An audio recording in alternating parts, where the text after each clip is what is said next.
बाजार में लगा तेजी का चौका। 20 अप्रैल के बाद 17,300 के पार निफ्टी, 58,000 के पार सेंसेक्स। आरआईएल, एमएनएम, आईटीसी और कोटक महिंद्रा ने भरा जोश। मिड कैप शेयर्स में सबसे ज्यादा तेजी।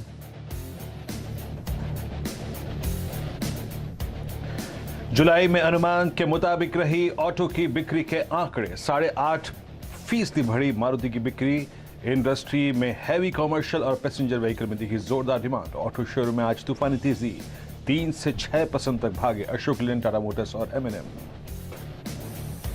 पेपर शेयर्स में आज जोरदार तेजी। अच्छे नतीजों से जेके पेपर 6% तो आंध्रा पेपर 10% उछला। वेस्ट कोस्ट पेपर्स भी 12% ऊपर। नतीजों के बाद ज़रा टेक में करीब 16% का जोरदार उछाल। आय में करीब 70% तो मुनाफे में करीब 2 गुना से ज्यादा का हुआ इजाफा। इधर मेट्रो ब्रांड्स में भी आज शानदार तेजी, स्टॉक्स 15% ऊपर। और जुलाई में जीएसटी कलेक्शन 28% बढ़ा। सरकार को मिले करीब 1.5 लाख करोड़ रुपए, अब तक का दूसरा सबसे बड़ा कलेक्शन।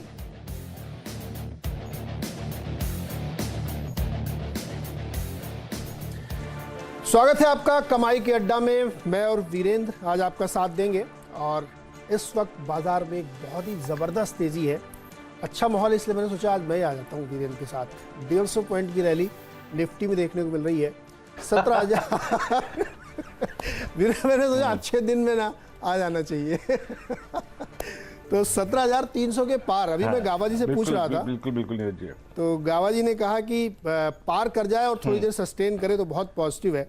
और इस देखिए अब 17,300 के काफी ऊपर है, 312 आ गया। और मेरे को अगली हमारी जो इच्छा है कि वो 38,000 बैंक निफ्टी हो जाए, जो कि इस समय 37,880 है। 120 पॉइंट की तो बात है। तो एक जबरदस्त तेजी और 58,000 के पार सेंसेक्स देखने को मिल रहा है। चौतरफा तेजी है वीरू। 2,000 शेयर खरीदारी वाले हैं, 765 बिकवाली, यानी 2.6:1 का एडवांस डिक्लाइन रेशियो दिख रहा है। और ज़बरदस्त वॉल्यूम के साथ ये ट्रेडिंग हो रही है। और तमाम सेक्टर्स इसमें बहुत बड़ी तेज़ी में अपना साथ दे रहे हैं। जैसे निफ्टी ऑटो में देखिए ज़बरदस्त तेज़ी है। महिंद्रा लीड कर रहा है इसमें, 6.5% की उछाल। वो स्कॉर्पियन जो है बहुत ज़्यादा बिक्री की खबरें आ रही बुकिंग की, उसकी वजह से तेज़ी। इसके साथ ही एनर्जी और मेटल स्टॉक्स भी पीछे नहीं है, उनके इंडाइसेस में भी तेज़ी है। तो नहीं, निफ्टी के 11 में से एक खाली इंडाइस आप कह सकते हैं फार्मा, वो भी अगर उसके कॉन्स्टिट्यूएंट्स देखेंगे तो उसमें ज़्यादातर ग्रीन में है, एक आध कहीं मामूली सा रेड में है। अदरवाइज एक्स्ट्राऑर्डिनरी तेज़ी आज देखने को मिल रही है। वीरू जी हाँ नीरज जी, देखिए आज सुबह की मेरी अप्रोच थी बाय, और मैसेज आपको निफ्टी देगा जनाब कि अगर ये 17,146 वो लेवल नीरज जी जिसके टूटने के बाद हमने शुक्रवार को फ्रेश लॉन्ग ली थी, ये बाजार जाएगा 17,298 को हिट करेगा और करेगा। सुबह ठोक बजा के बोला था मैंने कि करेगा, 298 आएगा। और उसका और कन्विक्शन सुबह नीरज जी इस बात से आया कि एक तो एफआईएस के डेटा बहुत स्ट्रांग थे, और दूसरा आज मेरी अगर आप देखें इस अप्रोच में पहले बाय था निफ्टी, और वजह थी रिलायंस, वजह था आईटीसी, और वजह था बहुत सारे सेक्टर्स का अब धीरे धीरे पार्टिसिपेट करना। आज बैंकिंग ने लेटर हाफ में पार्टिसिपेट किया नीरज जी। सुबह इट वाज रिलायंस जो कि स्पॉन्सर कर रहा था। देखिए मैं अपनी रणनीति में आज रिलायंस का उल्लेख करूंगा, सुबह भी किया था। मैं रिलायंस पे कोई कमेंट नहीं कर रहा हूं, लेकिन इसका जो स्टैट्स थे ना वो निफ्टी को फेवर कर रहे थे। मैं इसीलिए यहाँ पे टिप्पणी कर रहा हूँ। स्टिल डिस्क्लेमर हमेशा की तरह आपकी स्क्रीन पर रहेगा। मेरा एक टारगेट था नीरज जी 17,298। अब ट्विटर पे लोगों ने पूछा कि नेक्स्ट लेवल क्या पॉसिबल है। नेक्स्ट लेवल मॉर्निंग की स्ट्रेटेजी में मेंशन था, हम 298 के ऊपर सस्टेन करते हैं तो 334 और 388 तक के स्विंग के प्रोस्पेक्टिव से के टारगेट्स को आप जहन में रखते हुए अपनी लॉन्ग्स को होल्ड कर सकते हैं। इसके पीछे 2 कारण हैं, लेके आइए जरा आप ऑप्शंस के स्टैट्स। नीरज जी इस वीकली कॉन्ट्रैक्ट में जो कि गुरुवार को एक्सपायर होगा, 17,500 की कॉल से पहले 41 लाख का आउटस्टैंडिंग हुई, मात्र ये कॉल होल्ड करती थी। और इस कॉल राइटर को आपने आज 9:15 के बाद से ही लगभग 10:30 के बीच में बाहर एग्जिट कराना शुरू कर दिया था। अब ये कॉल करीब 72 लाख का आउटस्टैंडिंग वाई होल्ड करती है, और जिसने भी बेची है अब उसके ऊपर एक रिस्क है। और आप देखिए नीरज जी कैसे 17,300 के पुट पे 43 लाख पुट बिकी, जो कि एक बहुत स्ट्रांग इंडिकेटर है कि पुट राइटर्स के पास कन्विक्शन ज़्यादा है, कॉल राइटर्स के पास नहीं है। और दूसरी बात, मैं एक बात कहना चाहूँगा नीरज जी, यहाँ पे मैं सिर्फ स्टैट्स के आधार पे बात कहता हूँ, सिर्फ स्टैट्स कोई अगर आप देखें यहाँ पर वो बात के पीछे डेटा होता है। रिलायंस की के दमखम पे ही मैं कह रहा हूँ कि अगला 388 तक का स्विंग पॉसिबल है। क्यों नीरज जी? अगर आप डेटा को चेक करें इस वक्त एनएससी की साइट पे क्लियरली अगर आप डेटा देखें, रिलायंस की 2600 की कॉल में शॉर्ट स्क्यूज यानी शॉर्ट कवरिंग स्टार्ट हो गई है। वो कॉल जो कि 10,000 कॉन्ट्रैक्ट होल्ड करती है नीरज जी, वहां पे 500 कॉन्ट्रैक्ट घटे हैं। मैं इस बात का अपडेट दे रहा हूं इस वक्त का। तो मेरे को लगता है कि यहां से आगे का सफर जो है वो ये कुछ स्टॉक फ्यूचर्स तय कराने के पूरे दमखम रखते हैं। और ये डेटा बता रहा है नीरज जी कि ह्यूज राइटिंग 2500 से 2580 की स्ट्राइक के बीच में और 2600 की कॉल पे शॉर्ट कवरिंग स्टार्ट हो गई है। एक हो गया रिलायंस, और दूसरा बात नीरज जी, यहां पर मेरा सुबह जो ट्रेड था बैंक निफ्टी पे वो था कि 37,750 निकल जाए तो लॉन्ग कीजिएगा, और बहुत स्ट्रॉन्ग चांसेस, जैसे कि अभी आपने कहा 38,020 के बहुत स्ट्रॉन्ग चांसेस हैं। अगर लॉन्ग है तो होल्ड रखिए, क्योंकि एक्सिस बैंक में ड्यूरिंग द डे एक और नया ब्रेकआउट आया है। तो bank Nifty hold, Nifty hold. और जरा प्लीज बैंक निफ्टी के स्टैट्स दिखाइए इस वक्त के, आपको देखकर एक कन्विक्शन आएगा। तो देखिए वो 38,020 का लेवल है, वो आएगा। जरा प्लीज ऑप्शन के स्टैट्स लेके आइए नीरज जी।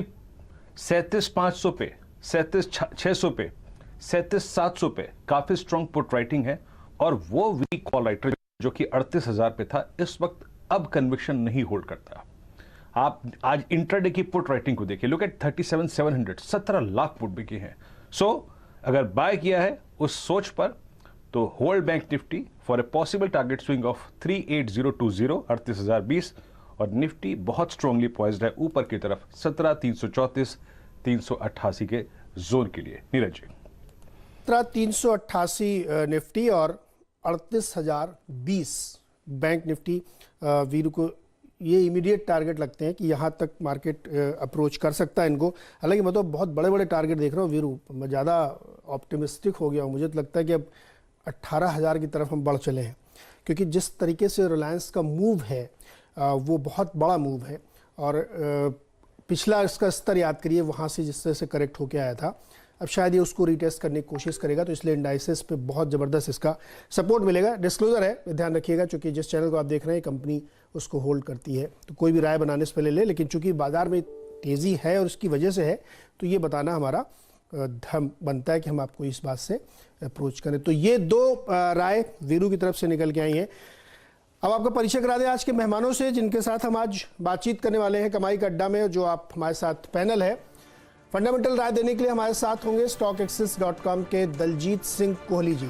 साथ ही टेक्निकल कॉल्स के जरिए आपकी कमाई कराने के लिए मुंबई से जुड़ेंगे हमारे साथ प्रकाश गाबा सर, राजेश सातपुते, विकास सालुंखे और नीलेश जैन। साथ ही लखनऊ से हमारे साथ मानस जायसवाल और कोलकाता से अमित सेठ भी जुड़ेंगे। 4 का चौका होगा 2:20 पर, और साथ ही सस्ता ऑप्शन लेंगे मानस जायसवाल के साथ 4 के चौका। 2:30 बजे सब कुछ होगा। एक मिड कैप की बेहतरीन पिक भी होगी दलजीत सिंह के साथ, वो भी 4 के चौका का एक हिस्सा है। और नीलेश जैन बताएंगे चार्ट का चमत्कार। तो ये सब कुछ होने वाला है इस शो में, और बहुत ही ज़बरदस्त तेज़ी का माहौल बना हुआ है यहाँ पे। वीरू, एक सवाल मेरे मन में और आपसे पूछने का बन रहा है। फॉरेन में अगर हम जाएं अमेरिका में, तो वहाँ पे भी धुआंधार तेज़ी और तमाम चार्ट के जो लेवल्स हैं वो ऊपर की तरफ ब्रीच हो रहे हैं। हम लोगों ने सुबह चर्चा की थी कि 200 डेमा को तोड़ने से बहुत करीब पहुंच चुका है S&P, और सपोर्ट भी दिख रहा है वहां पे काफी जबरदस्त। तो उस पर आपकी क्या राय बन रही है? देखिए नीरज जी, सुबह सुबह डाउ फ्यूचर्स करीब 150 पॉइंट नीचे थे। अभी मेरी स्क्रीन पे वायस पे जो डाउ फ्यूचर्स का लेवल है 66 पॉइंट नीचे है।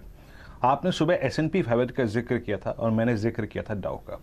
दोनों ही चार्ट्स का है, अमूमन इन दोनों चार्ट्स में एक डिफरेंशियल मेंटेन होता है, लेकिन इस वक्त दोनों एक दूसरे की अगर आप देखें छाया है, प्रतिबिंब है, रेप्लिका है।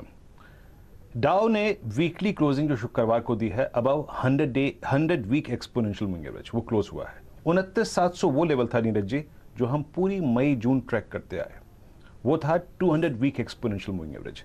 29,700 को होल्ड करने के बाद बड़ा क्रिटिकल था कि आप 31,800 की ट्रेजेक्टरी को क्रॉस करे, वो हुआ।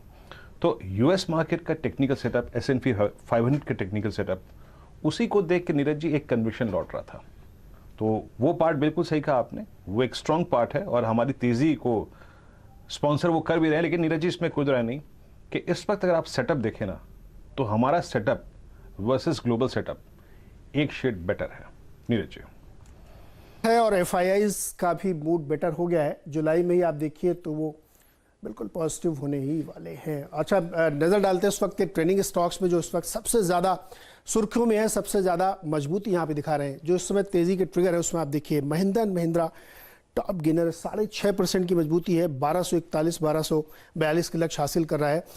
टाटा मोटर्स भी पीछे नहीं है, आज 5% की रैली है, 472।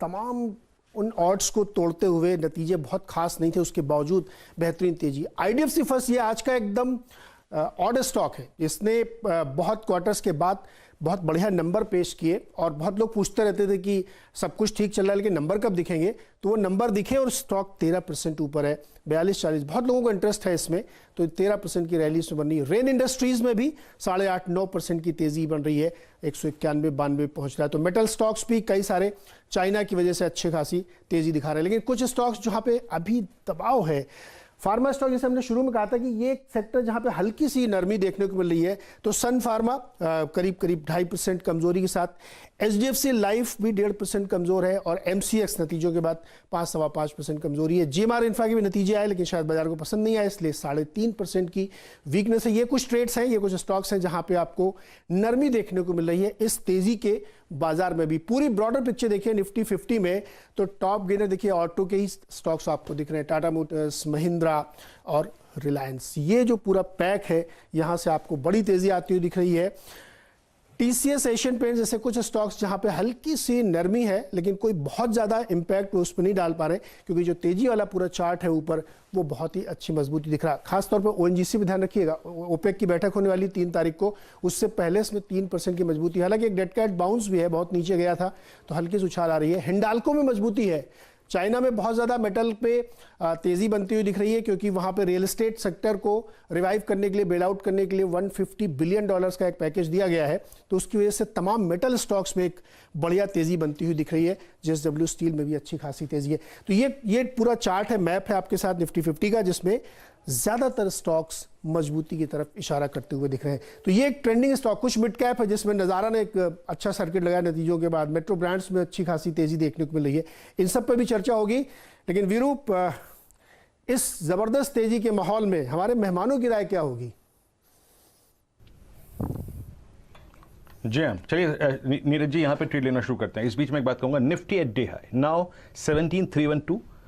डे ट्रेडर्स प्लीज़, हमने जिस प्रीवियस पिवट पॉइंट को क्रॉस किया है 17,298, उसको एक थोड़ा फिल्टर देके 40-50 पॉइंट का एक स्टॉप लॉस जरूर लेके चले। And same is the case with Nifty bank, एक स्टॉप लॉस लेके चले, क्योंकि अब हम ऐसी ट्रेजेक्टरी में आ गए हैं कि स्टॉप लॉस हम टेक्निकली फिक्स नहीं करते, तो एक पॉकेट फ्रेंडली स्टॉप लॉस जरूर लेके चलिएगा। अब चलते हैं प्रकाश सर के पास। प्रकाश जी नमस्कार, कार्यक्रम में स्वागत है। आज की इस तेजी को पकड़ने में आपका हाथ भी सर बहुत रहा। अच्छा, रिलायंस आपने सुबह जो ट्रेड पिक किया था, दैट्स डूइंग वेल। इंडेक्स को सबसे बड़ा एडवांटेज है। सर आपका इस वक्त का कॉल क्या है, कन्विक्शन कॉल इस वक्त आपका क्या है? बिल्कुल, रिलायंस को तो सिर्फ रिलायंस ही चला सकता है और कोई नहीं। स्टॉक जो मैंने चुना है इस वक्त, आई थिंक वो है बालाकृष्णा इंडस्ट्रीज। इसमें मोमेंटम है, बहुत बढ़िया बन रहा था मूव 2-3 दिनों से, और आज मोमेंटम पकड़ा है। अब ट्रेड करा है 2397, 2400 पार कर ले तो 2450 हाथ में, मेरे ख्याल से कल तक हो जाना चाहिए। आजकल में स्टॉप होगा 2375 बालाकृष्णा इंडस्ट्रीज।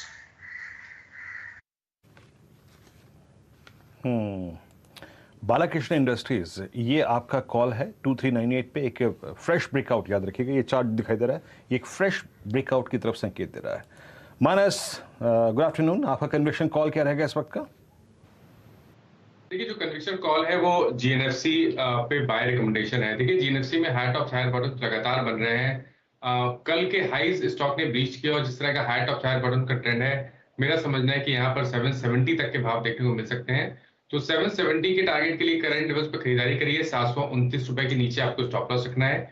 यहाँ पर ऑप्शन ट्रेड भी ले सकते हैं। GNFC का जो eight the money call option है, वहां पर आप ध्यान दे सकते हैं। मेरे ख्याल से उसका जो स्ट्राइक प्राइस है वो 750 का है, सॉरी 760 के कॉल ऑप्शन पे आपको खरीदारी करनी है।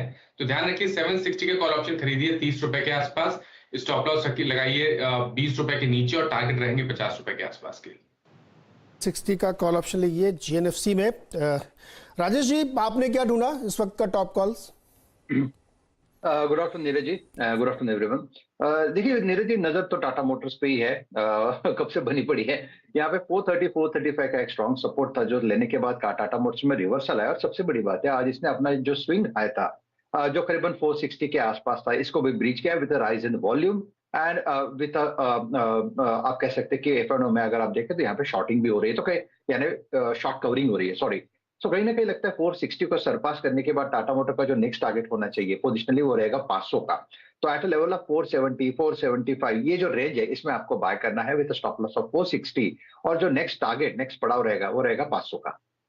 5 टारगेट के साथ टाटा मोटर्स में खरीदारी की जा सकती है और यहाँ पे एक बढ़िया कॉल्स निकलती हुई दिख रही है। नीलेश, आपको क्या लग रहा है इस वक्त, आपकी टॉप कॉल्स क्या है? नमस्कार नीरज जी एंड वीरेंद्र जी सभी को। देखिए नजर है बैंकिंग स्पेस पे। बैंक निफ्टी मुझे लग रहा है 38,000 को क्रॉस करने की तैयारी कर रहा है, तो बैंकिंग स्टॉक्स पे नजर रखनी चाहिए। जो स्टॉक मेरे रडार पे आया है वो है बंधन बैंक। बंधन बैंक में आज के सेशन में एक अभी तक का पैटर्न ये इंडिकेट कर रहा है कि inside bar sort of formation यहाँ पे बनता हुआ नजर आ रहा है। वो ये इंडिकेट कर रहा है कि यहाँ पे फॉलो बाइंग हमें कल के सेशन में भी देखने को मिलनी चाहिए।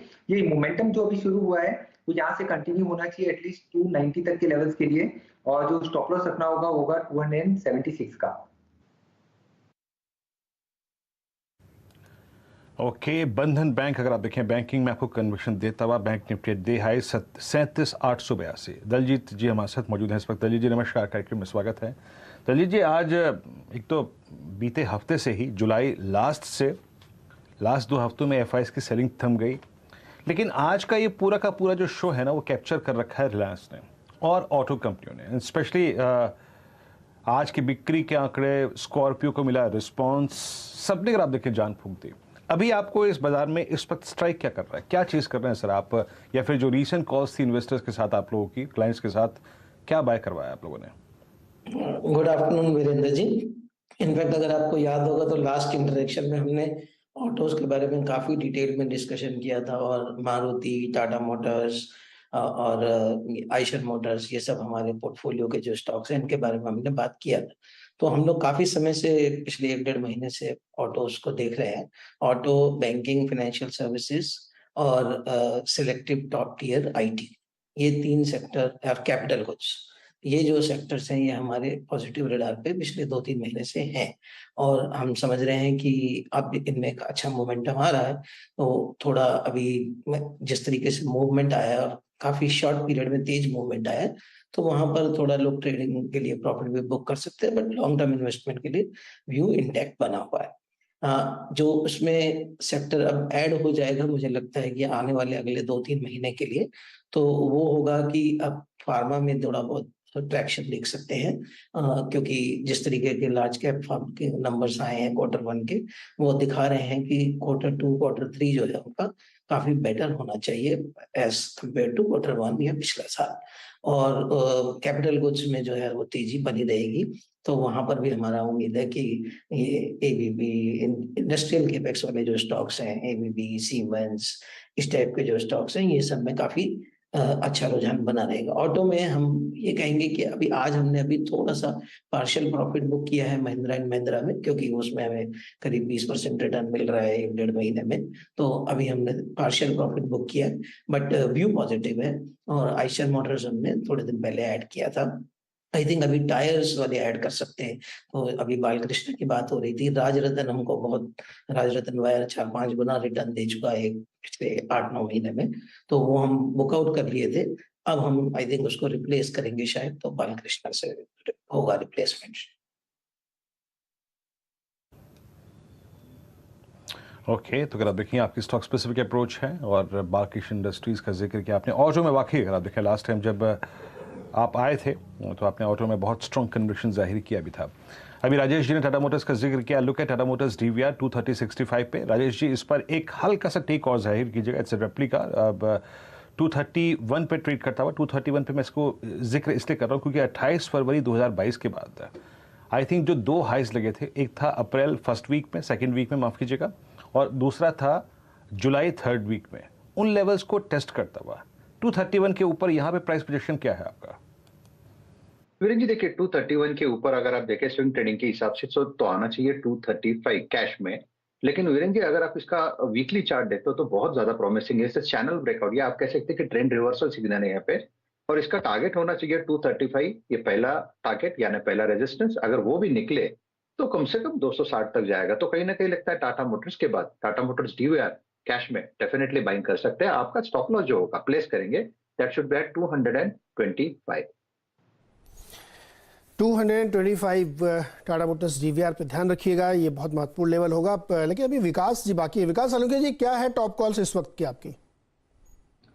देखो पहले तो मेरा ये रहेगा कि JNFC में हमने देखा कि इंट्राडे में एक ब्रेकआउट देखने मिल रहा है 740 के ऊपर का, उसके ऊपर ट्रेड कर रहा है तो 770 के टारगेट यहाँ पे ओपन हुए तो देखने मिल रहे हैं। नीचे में 722 के तो 728 के आसपास का स्टॉप लॉस यहाँ पे रिकमेंड करूंगा। दूसरा मुझे लगता है कि कोल इंडिया मुझे स्ट्रॉन्ग लग रहा है, 228 के टारगेट के लिए यहाँ पे कोल इंडिया को लेके जा सकते हैं। ये थोड़ा लॉन्ग टर्म के हिसाब से हो सकता है, लेकिन नीचे में 207 का स्टॉप लॉस यहाँ पे रिकमेंड करूंगा। कोल इंडिया और JNFC मुझे स्ट्रॉन्ग लग रहा है। कोल इंडिया और JNFC पे तो डबल मोहर लग गई। ये मानस को भी पसंद था कि कोल इंडिया JNFC पे ध्यान रखना चाहिए। मानस ने भी इसका लक्ष्य दिया, और हालांकि इन्होंने ऑप्शन के जरिए इसको खेलने की बात बताई थी, और विकास करें कि उसमें कोल इंडिया अलग से अगर जोड़ लीजिए, वो स्टॉक भी यहाँ पे बहुत बढ़िया देखने को मिल रहा है। दलजीत सर, इस पूरी रैली में जो ऑटो सेक्टर तो खैर आउट परफॉर्म कर ही रहा है, लेकिन IT रुक के परफॉर्म कर रहा है। थोड़े दिन करता है फिर ठहर जाता है, फिर करता है फिर ठहर जाता है, लेकिन उसका कंट्रीब्यूशन बहुत ज़रूरी है नेक्स्ट लेग की रैली के लिए। आपको उसमें क्या राय बन रही, कुछ पसंद आ रहा है? हमने IT में जो सिलेक्टिव टॉप टियर है, जैसे इन्फोसिस पे हमारा व्यू पॉजिटिव है। अभी तक हमारे पोर्टफोलियो में इन्फोसिस और विप्रो है, बट हम लोग शायद सोच रहे हैं कि विप्रो में से स्विच ऑफ कर जाएंगे, इसलिए क्योंकि विप्रो की परफॉर्मेंस पिछले क्वार्टर में तीनों के मुकाबले TCS, इन्फोसिस और विप्रो के मुकाबले में अगर हम देखेंगे तो उसकी लोएस्ट परफॉर्मेंस रही। तो और इन्फोसिस बहुत अट्रैक्टिव वैल्यूएशन पे अवेलेबल है। जब भी कोई भी सेक्टर हेडविंड में रहता है तो वहां पर जो लीडर होता है वो परफॉर्म बेटर कर पाता है relatively as compare to the second और थर्ड टियर। तो इसके लिए ये थॉट प्रोसेस से हम लोग सोच रहे हैं कि इन्फोसिस में ही हम बने रहेंगे। और दूसरा चीज ये कि हमारा टॉप डाउन अप्रोच ये है कि भाई अभी IT शायद परफॉर्म अच्छा नहीं करेगा, क्योंकि ये जो इश्यूज हैं ट्रैवल कॉस्ट बढ़ने के, वेज एक्सपेंसेस बढ़ने के, डिमांड सिनेरियो, अभी तक किसी ने कुछ बोला नहीं है कि डिमांड घट रही है, लेकिन अल्टीमेटली उसका असर तो दिखेगा ही आने वाले कुछ समय बाद। तो हो सकता है कि 23 और 24 के जो एस्टिमेट्स हैं वो IT के कटेंगे, तो इसके लिए टॉप डाउन अप्रोच जो है वो थोड़ी नेगेटिव रहेगी। तो हमने अपने पोर्टफोलियो में उसको बहुत अंडरवेट कर दिया IT को। सिर्फ इन्फोसिस एकमात्र और एक छोटे में इंटेलेक्ट कैपिटल हमारे पास है, तो ये वो स्मॉल कैप पोर्टफोलियो में और ये लार्ज कैप पोर्टफोलियो में है। बाकी सब स्टॉक से हम लोग बहुत मेरे ख्याल से 4-6 महीने पहले से ही निकलना शुरू हो गए थे, और अभी विप्रो आखिरी रह गया, वो भी शायद हम जल्दी ही निकल जाएंगे।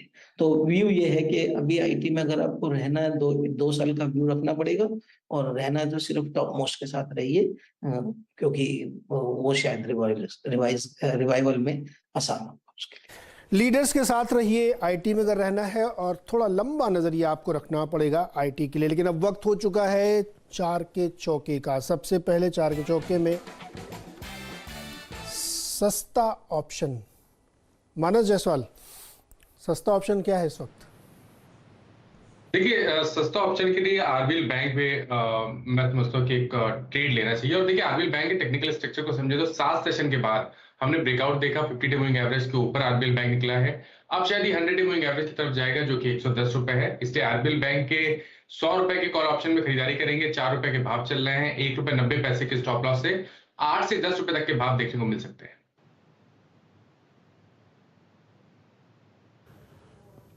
आरबीएल बैंक 9750 पे ट्रेड करता हुआ यहाँ पर आपको 9750 का एट द मनी कॉल ही लेना है जनाब। तो यहाँ पे देखिए, मैं इस ट्रेड को इनफैक्ट इस चार्ट को देख ही रहा था आरबीएल बैंक को।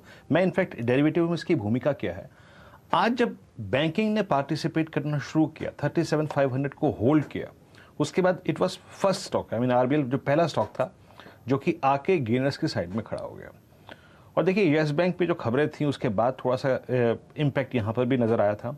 5.1% ओआई एडिशन, एसबीआई करीब करीब 4% ओआई एडिशन, यानी अगर आप आईडीएफसी फर्स्ट बैंक को छोड़ दें जहाँ पे नतीजों का बहुत स्ट्रॉन्ग रिएक्शन है, तो नॉर्मल ट्रेडिंग अप्रोच में आज आरबीएल का ओआई एडिशन वाकई काफ़ी अच्छा है, तो अच्छा ट्रेड है। मानस कुछ ऐड भी करना चाहते हैं, आई थिंक इसमें पॉइंट मानस कुछ ऐड करना चाहते हैं आप? देखिए मैंने आरबीएल बैंक के 100 के कॉल ऑप्शन की बात की है वीरेंद्र जी, जो कि 4 रुपए के आसपास चल रहा है, तो शायद करेक्शन है, 100 रुपए का कॉल ऑप्शन लेना है आरबीएल बैंक का। ओके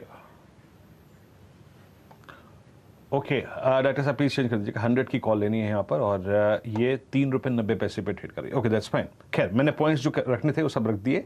यस अच्छा चार्ट है और पहला चार्ट जो जिसने आज पार्टिसिपेट करना शुरू किया था। अच्छा एक बार जरा प्लीज यहाँ पे राजेश जी जरा आप एक्सिस बैंक को देखिए 729.60 और इसकी कैंडल को देख के कॉन्फिडेंस आ रहा है जनाब कि ये पॉसिबली आई थिंक फ्रंटलाइन बैंकों में एक बार फिर से एक बार लीड देने की कोशिश कर सकता है। लुक एट लोअर शेडो कितनी वाइल्ड है, अपने 10 डेमा को इसने छुआ तक नहीं और अब डे हाई की ट्रेजेक्टरी में आके ट्रेड करता हुआ। यहाँ पे आपका कोई ऑप्शन सेंस क्या कहता है और फ्यूचर्स पे आपका टेक क्या इस ट्रेजेक्टरी को 735 की ट्रेजेक्टरी को काटने का पोटेंशियल रख रहा है इस वक्त एक्सिस बैंक?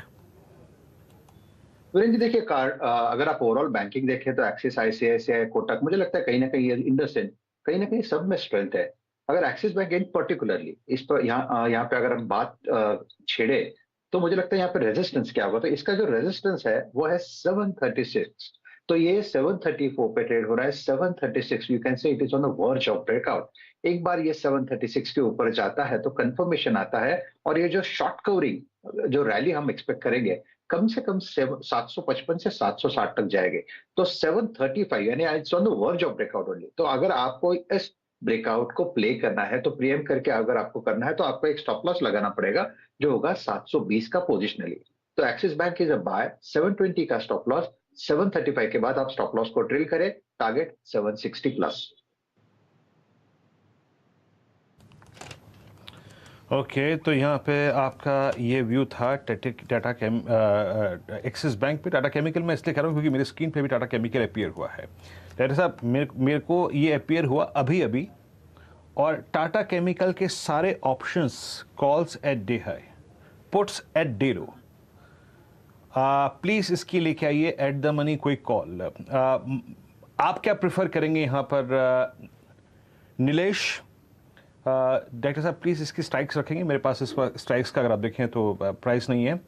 930 रखिएगा और 940 रखिएगा। Nilesh it's a clear cut breakout, सारे एवरेजेस के ऊपर फ्लोट करता हुआ, हालांकि थोड़ा डिफिकल्ट जोन में जा चुका है क्योंकि यही वो जोन था 13 जून का जहां से ये ब्रेकडाउन हुआ था। फ्यूचर्स पे आपका टेक, आप ट्रेड लेने में इच्छुक हैं या नहीं हैं, या फिर ये 930 की एट द मनी कॉल ये ट्रेड कर रही है 34 रुपये 80 पैसे पे, और 940 की भी दिखाइएगा क्योंकि ये बहुत महंगी लग रही है मेरे को थोड़ी सी। 940 की कॉल ये है 30 रुपये के आसपास। नीलेश क्या ग्रैब करना चाहिए इसमें से? देखिए वीरेंद्र जी चार्ट पैटर्न बहुत ही शानदार है, मेरे भी रडार पे आया था। इनफैक्ट मैं इसे कवर करना चाह रहा था चार्ट के चमत्कार वाले सेगमेंट में, बट कोई बात नहीं, इसे यहीं पे कवर कर लेते हैं। यहाँ पे 940 की कॉल ऑप्शन को खरीद के चल सकते हैं, 31 रुपीज के आसपास ट्रेड हो रही है। अंडरलाइन मुझे ऐसे लग रहा है कि यहाँ से 950 तक का मूव दिखा सकता है, जो कि अभी स्पॉट में 931 के आसपास ट्रेड हो रहा है। तो अनदर 20 पॉइंट के मूव हमें यहाँ पे आज के सेशन में ही देखने को मिल सकते हैं। 31 रुपीज के आसपास का 940 का कॉल ऑप्शन करंट लेवल पे खरीद के चल सकते हैं। 26 रुपीज के आसपास का स्टॉप लॉस रखना होगा। 37 एंड 40 ये दो टारगेट्स होंगे। ओके टाटा केमिकल में ये लक्ष्य आपके सामने। एक स्टॉक है विकास, देखिए वोल्टास का, क्या इसमें शॉर्ट बिल्टअप हो रहे हैं क्या? नतीजों से पहले, उसके नतीजे आएंगे लेकिन उससे पहले इसमें शॉर्ट पोजीशन बनती हुई दिख रही है वोल्टास में। जी अगर देखो तो चार्ट स्ट्रक्चर अभी भी इतना स्ट्रांग नहीं है। जिस हिसाब से कल एक मोमेंटम देखने मिला था फ्राइडे में, वहां से आप गैप अप होने के बाद ऊपर ओपन होने के बाद जिस हिसाब से आज उसमें एक प्रेशर देखने मिल रहा है, तो यहाँ पे एक शॉर्ट साइज में पोजीशन बनती हुई देखने मिल रही है। ऊपर में 1020 के आसपास एक रेजिस्टेंस फेस करते हुए देखने मिल रहा है इस काउंटर में, बट जैसे ये 990 के नीचे अगर फिसलता है आज इंट्राडे में, तो वहां पे एक जो प्रेशर है वहां से एक इंक्रीज होते हुए देखने मिल सकता है। नीचे में 978 और 70 के आसपास के नेक्स्ट इमीडिएट लेवल यहाँ पे ओपन होते हुए देखने मिल रहे हैं। तो जैसे ये 990 के नीचे जाएगा तो वहां से और 20-30 रुपए का नीचे में फॉल बढ़ सकता है। 990 के अगर नीचे गया तो 20-30 रुपए का और फॉल इसमें खुल सकता है। लेकिन इस वक्त एक बड़ी खबर आ रही है, 5G स्पेक्ट्रम की नीलामी खत्म हो गई है। करीब 40 राउंड की इसमें बोलियां लगी और उसके बाद अब ये हो गई है समाप्त, यानी जिनको जो भी लेना था वो बोली अब खत्म हो गई। हमारे साथ असीम जुड़ गए हैं जो इस खबर को, इस बोली को लगातार डेली बेसिस पे ट्रैक कर रहे थे। असीम, 1.5 लाख करोड़ से ज्यादा की कमाई और नीलामी बंद, क्या इसका मतलब है? 1,50,173 करोड़ सरकार को फाइनली इस नीलामी से रेवेन्यू जो है मिला है। 7 दिन तक ये नीलामी जो है वो चली और 40 राउंड जो है नीलामी हुई। लगातार यूपी ईस्ट को लेकर के कंपनियां जो है वो बिड कर रही थी। यूपी ईस्ट के ही चलती है स्पेक्ट्रम की नीलामी जो है 5 दिन और लंबी की थी।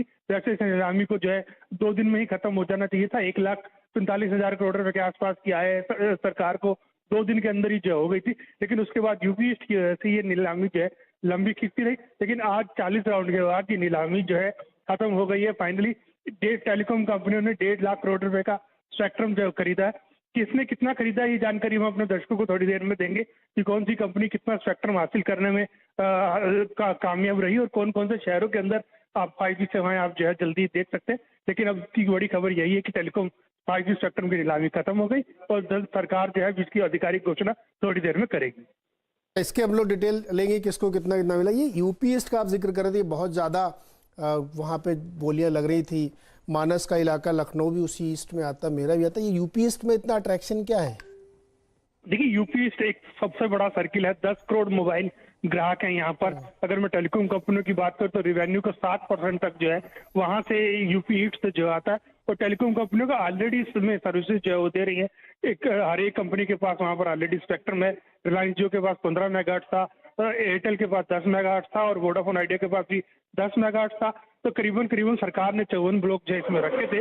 लेकिन नीलामी जो है वो 75 ब्लॉक के आसपास जो है डिमांड जो है हर दिन जो है हो रही, तो जिसकी वजह से खींचती रही। और प्राइस जो है फाइनली करीबन 80% के आसपास जो है इसी सर्किल का जो है वो बड़ा पिछले साल के मुकाबले की रिजर्व प्राइस से भी ज्यादा जो है वो पहुंच गया था।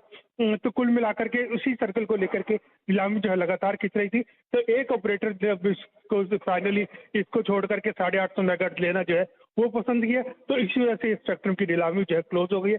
खासतौर पर टेलीकॉम कंपनियां चाहती थी कि इसी सर्किल के अंदर अपने सर्विसेज का एक्सपेंशन जो है वो करे और मौजूदा जो बैंड है उनके पास उसी में जो एक्सपेंशन करे 4G बैंड, तो उसी वजह से ये खींच रही थी। लेकिन अब ये फाइनली स्पेक्ट्रम ऑप्शन जो है कंक्लूड हो। लखनऊ से थोड़ा पहले से लेकर के पूरा वाराणसी एंड तक ये आता है यूपी ईस्ट का सर्कल, जहाँ पे हम सब लोगों के इलाके हैं।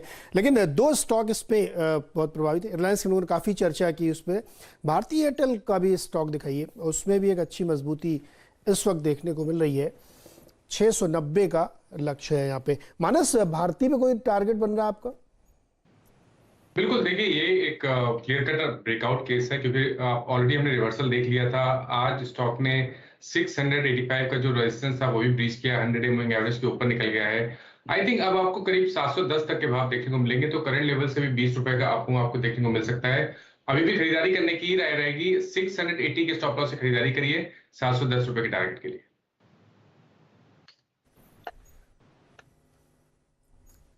डिटेल आपके स्क्रीन पर आप देखें, 690.35 पे ट्रेड करता हुआ। और इस बीच मैं आपको बताता हूँ जो ट्रेड लिए थे हमने वो कैसे कैसे चले। नीरज जी, अभी हमने टाटा केमिकल की कॉल ली, 940 की वो कॉल। देखिए, ट्रेड्स को पकड़ने की बात है और केमिकल्स में स्विंग आ रहा था। 940 की वो कॉल स्क्रीन पे 30 रुपए पे गई थी और आप स्क्रीन पे जरा उसका प्रीमियम दिखेगा। तो बताओ ट्रेडर, अगर आप उसमें एंट्री कर पाए तो क्या स्विंग मिला। 36 रुपए की कॉल ट्रेड कर रही है। 20% का स्विंग इंट्राडे में इस ऑप्शन पे आपको मिला। शानदार यहाँ पे मूव इसने दिया है। याद रखिएगा, मिड कैप्स में, केमिकल्स में इस वक्त स्विंग विजिबल हैं और वो स्विंग अच्छा कर भी रहे हैं। लेकिन अब एक काम करते हैं, देखिए 2:30 का समय हो गया है और मिड कैप फंडा आज सौजन्य से आएगा दलजीत जी के, हमारे कार्यक्रम में मौजूद हैं। दलजीत जी, बताइए मिड कैप में इस वक्त आपको बहुत इंटरेस्टिंगली और बहुत क्रिटिकली पॉइज्ड क्या लग रहा है, वो स्टॉक जो कि आपके रडार पे है आज का मिड कैप फंडा आपके सौजन्य से? हाँ, तो वीरेंद्र जी अभी हमने बात किया कि हम लोग केपेक्स साइकिल के ऊपर काफी बुलिश हैं, स्पेशली इंडस्ट्रियल केपेक्स पे। तो उसमें एक मिड कैप में कंपनी है एलिकॉन इंजीनियरिंग। अगर हम नटशेल में कहें तो ये एक तरीके का कमबैक ट्रेड है। मतलब कंपनी लगभग 8-10 साल से 1000-1200 के टॉप लाइन पे फंसी हुई थी और 12% 15% मार्जिन के 10-12% मार्जिन के बीच में ही अटकी हुई थी। रिटर्न ऑन कैपिटल जो है वो कुछ 6-7% तक चला गया था, 12-15% से 6-7% घट गया। तो पिछले काफी समय से इनको परेशानियों का बहुत देखना पड़ा, क्योंकि मटेरियल हैंडलिंग में जो है वो हमने देखा कि बहुत शार्प डाउन टर्न आया और कैपेक्स कुछ हो नहीं रहा था। लेकिन अब जो चेंज हुआ है वो ये हुआ कि पिछले FY 21 से 22 में एक रिमार्केबल चेंज हुआ कि एक तो कंपनी ने अपना स्ट्रेटजी चेंज करके मटेरियल हैंडलिंग जो पहले 40% ऑफ द बिजनेस था वो अब केवल 10% रह गया।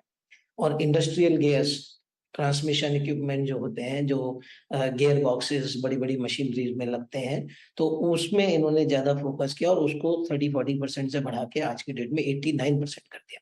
तो उससे इनको एक बड़ा मेजर बेनिफिट मिला कि टॉप लाइन भी बढ़ने लगे और मार्जिन सीधा 20% पर पहुंच गए।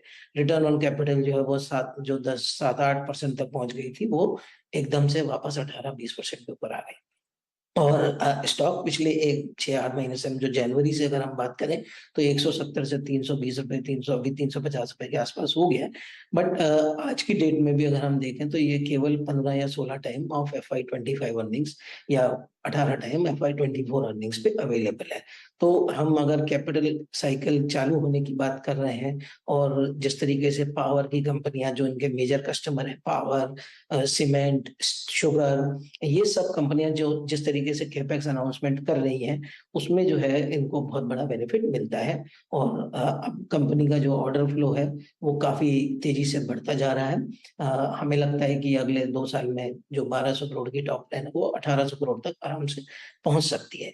और इसके बीच में दूसरा काम क्या हुआ है, क्योंकि इन्होंने मटेरियल हैंडलिंग को बहुत ज्यादा वर्किंग कैपिटल वाला बिजनेस था उसको भी घटाया, तो उससे इनकी डेट काफी सिचुएशन सुधर गई। इनफैक्ट FY 22 की ये Q1 FY 23 में ये डेट फ्री हुआ है। तो debt ridden company stuck up in all kinds of non performing businesses से हटके सीधा अपोजिट हो गया, परफॉर्मिंग बिजनेसेस और डेट फ्री।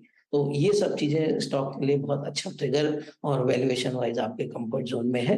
तो मुझे लगता है कि इसमें काफी बड़ा पोटेंशियल बन सकता है। ये स्टॉक हमारे क्लाइंट्स के लिए भी रिकमेंडेड है, हमारे पोर्टफोलियोज का पार्ट है।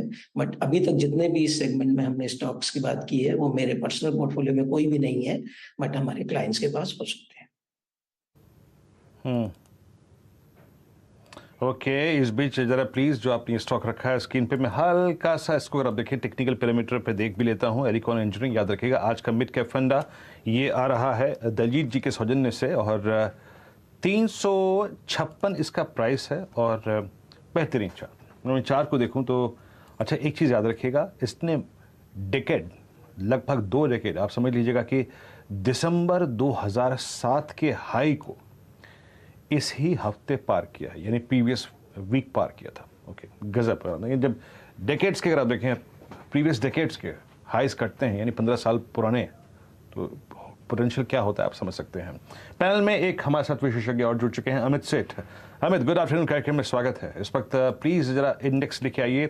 It's 17,312 Nifty day high and 37,900 almost Nifty bank. आप क्या चीज कर रहे हैं इस वक्त Amit? Good afternoon Viren ji, good afternoon Neeran ji. Viren ji, power sector stocks are doing well. उसमें से मेरे को BHEL का स्ट्रक्चर काफी अच्छा लग रहा है। BHEL का अगर हम चार्ट देखें तो इसने 200 डे पे काफी 3 से 4 दिनों का टाइम स्पेंड किया और वापस हम एक इसमें अप्रूव देख रहे हैं। तो BHEL का फ्यूचर्स में करंटली प्राइस है 55 का। लॉन्ग की सलाह है 57 के टारगेट्स रहेंगे और 54 का स्टॉप लॉस रहेगा। ओके, तो आप BHEL में नजर रख सकते हैं। लेकिन इस बीच हमारे साथ 2 मेहमान आ गए स्टूडियो में, श्रीयुत यतुन मेहता जी और मल्होत्रा जी। क्या चल रहा है? किस वाले में? मतलब वो कल तो बहुत कुछ रहा था। थोड़ी पहले आपका जो टिफिन था वो भी चल रहा था, अब खाली हो गया। खाली हो गया। अब उसके अलावा बताइए क्या चल रहा है? अच्छा नीरज जी, आज जो मेरे पास 2 कंपनियां हैं उसमें एक तो है सबका चहेता IDFC first. Okay. IDFC first आज मतलब 15% भागा, वीकेंड से इसमें तो काफ़ी ज़्यादा मीम भी शुरू हो गए थे एनीवेज, लेकिन IDFC फर्स्ट और IDFC लिमिटेड दोनों में जोरदार तेजी है। कुछ बस की खबरें दोबारा उठने लग गई, वो मर्जर की खबरें कि अब दोबारा रिवाइवल आ रहा है तो मर्जर हो सकता है, लेकिन आज जो इसको चुनने की वजह है वो तो इसके नंबर्स, पूरी तरह से नंबर्स के दम पर ही चलता हुआ दिखाई पड़ा है। IDFC फर्स्ट में अगर आप नंबर्स देखेंगे तो इनके हर पैरामीटर में नंबर इस क्वार्टर में बेटर है। इनफैक्ट कल तो पेपर्स में भी था कि ऑल टाइम हाइस पर कंपनी के प्रॉफिटेबिलिटी जो है पहुंचते हुए दिखाई पड़ रही है। लेकिन अदरवाइज स्लिपेजेस इंप्रूव हुए सीक्वेंशियल बेसिस पे, एसेट क्वालिटी इंप्रूव हुई, ना केवल परसेंटेज टर्म्स में बल्कि एब्सोल्यूट टर्म्स में भी। NPAs इंप्रूव तो हो ही रहे हैं सीक्वेंशियल बेसिस पर, लोन ग्रोथ, डिपॉजिट ग्रोथ दोनों में एक बढ़िया ग्रोथ YOY बेसिस पर भी, सीक्वेंशियली में भी। हालांकि डिपॉजिट सीक्वेंशियली थोड़े सबड्यूड थे, लेकिन YOY बेसिस पर वहाँ पर एक बहुत बढ़िया ग्रोथ आते हुए दिखाई पड़ी, प्लस पॉजिटिव कमेंट्री। ऐसे मल्टीपल ट्रिगर्स बनते चले गए स्टॉक के लिए, और ऑब्वियसली बात है स्टॉक ऑलरेडी इतना ज़्यादा शॉर्ट्स में था, 24 रुपये के आसपास के लोज, 28 रुपये के आसपास के लोज इतना शॉर्ट्स में हो चुके थे, तो वहाँ से एक बढ़िया शॉर्ट कवरिंग ट्रिगर के तौर पे करते हुए काम करके गई। तो कई सारे ट्रिगर्स में NPAs के अंदर रिडक्शन, स्लिपेजेस में इम्प्रूवमेंट, इसके अलावा लोन ग्रोथ, डिपॉजिट ग्रोथ में बेहतरी, और साथ साथ पॉजिटिव कमेंट्री, ऐसी कई सारी चीज़ें बनी जिसके दम पर IDFC फर्स्ट बैंक आज तेज़ी में रहा, और IDFC फर्स्ट के साथ साथ आज IDFC लिमिटेड में भी मूव आता हुआ दिखाई पड़ा। कई लोग ये पूछते रहते थे कि हमेशा भी वैद्यनाथन जी कहते थे अपने बोर्ड रूम में कि हम कोशिश कर रहे हैं, रिटेल पोर्टफोलियो को ज़्यादा बढ़ेंगे, इंस्टीट्यूशनल कम करेंगे, वो सब टारगेट। लोग कहते थे नंबर कहाँ है, तो अब वो कह रहे ये है नंबर। लेकिन ये एक क्वार्टर है, अब ये सस्टेनेबल है कि नहीं डिपेंड करता है। हाँ, क्योंकि एक चीज़ तो ये भी नहीं, इसमें ऑलरेडी इतने सिस्टम में शॉर्ट थे कि शॉर्ट कवरिंग भी इसको ट्रिगर कर गई। कि आप देखिए इसके साथ साथ आपको इंडिया बुल्स हाउसिंग तेजी में दिखेगा, इंडसइंड बैंक तेजी में दिखेगा, IDFC लिमिटेड तेजी में दिखेगा, तो ये सब वही एक ही थाली के चट्टे बट्टे के तौर पर है, तो इसीलिए सब एक में ट्रिगर बना तो सब के साथ ट्रिगर बन गया। तो ये शॉर्ट कवरिंग भी एक सपोर्ट कर रही है अच्छे नंबर्स को, तो इसीलिए सस्टेन करता है कि नहीं वो क्रूशल होगा। शॉर्ट तो बहुत ज़्यादा इसमें थे, आगे जाते हुए देखते हैं कि इनकी जो क्रेडिट कॉस्ट है वो कितनी बड़ी है, और उसके बाद फिर ये कितना लेंडिंग कर पाएंगे और कितनी क्रेडिट क्वालिटी कैसी होगी, ये सब अगले क्वार्टर्स में। लेकिन मानस, चार्ट में भी क्या कुछ कहानी बन रही है क्या IDFC फर्स्ट के? देखिए कहीं ना कहीं रिवर्सल तो बिल्कुल दिखा है। IDFC लिमिटेड या IDFC फर्स्ट बैंक दोनों की बात करें तो IDFC फर्स्ट बैंक ज्यादा बेहतर इसलिए लगता है क्योंकि ये 200 मूविंग एवरेज के ऊपर अब ट्रेड होने लगा है, काफी बेहतरीन वॉल्यूम देखने को मिले हैं, और मेरा समझना है कि जो पूरा क्रैक हमने 68 रुपीज से देखा था 30 रुपए के आसपास, उसको पूरा रिट्रेस करेगा, एटलीस्ट 50% रिट्रेस करेगा, तो 50 रुपए तक के टारगेट्स आपको पोजिशनल बेसिस पे देखने को मिल सकते हैं। अभी भी खरीदारी करने के मौके, लेकिन बेहतर रहेगा कि थोड़ा करेक्शन देखने को मिले, तो 41 रुपए से लेकर 40 रुपए वो एक बहुत ही बढ़िया रेंज होगी जहां पर आप खरीदारी करिए। 36 रुपए के नीचे आपको स्टॉप लॉस रखना है और कम से कम 50 रुपए के टारगेट सेट करना है। तक की तेजी इसमें बन सकती है और रिवर्सल का ट्रेंड एक बनता हुआ दिख रहा है। अजय, एक और ऐसा ही स्टॉक था जो आप लेके आए, क्या चल रहा है नजारा में? वो नजारा आउट ऑफ सरप्राइज हो गया आज। नजारा टेक के जो नंबर है इस क्वार्टर के नंबर इनके कल मैंने देखे थे, रोबस्ट नंबर है, चाहे आप सीक्वेंशियल बेसिस पे देखें या YOY बेसिस पर। दो तीन चीज़ें बड़ी इंटरेस्टिंग हुई हैं इस कंपनी की। आप सब सेगमेंट्स में जाएंगे तो इनके करीब करीब 6 सब सेगमेंट हैं जिनके अंदर ये कंपनी काम काज करती है। मोबाइल गेमिंग हुआ, इसके अलावा एक स्पोर्ट्स करके इनका कारोबार है। तो ये सब कारोबार के नंबर्स बहुत ही स्ट्रांग आए हैं सीक्वेंशियल बेसिस पे। ये रियल मनी गेमिंग बिजनेस जो है ये 6 गुना बढ़ा है, 2 करोड़ से 13 करोड़। रियल मनी गेमिंग में असली पैसा? असली नहीं, वो जो आप देखते हो ना इसमें वित्तीय जोखिम शामिल है, अच्छा, वो चलता है। रियल में असली पैसा लगता है। वो वित्तीय जोखिम वाले जो गेम है वो ये 6 गुना बढ़ा, और इसका एबिटा जो है वो घाटे से मुनाफे में गया इस सेगमेंट का, जिसकी वजह से एक बढ़िया नंबर है। एक नया सेगमेंट कंपनी के साथ ऐड हुआ है, वो सेगमेंट की तरफ से भी परफॉर्मेंस आनी शुरू हुई है, वो कारोबार की तरफ से कंट्रीब्यूशन है।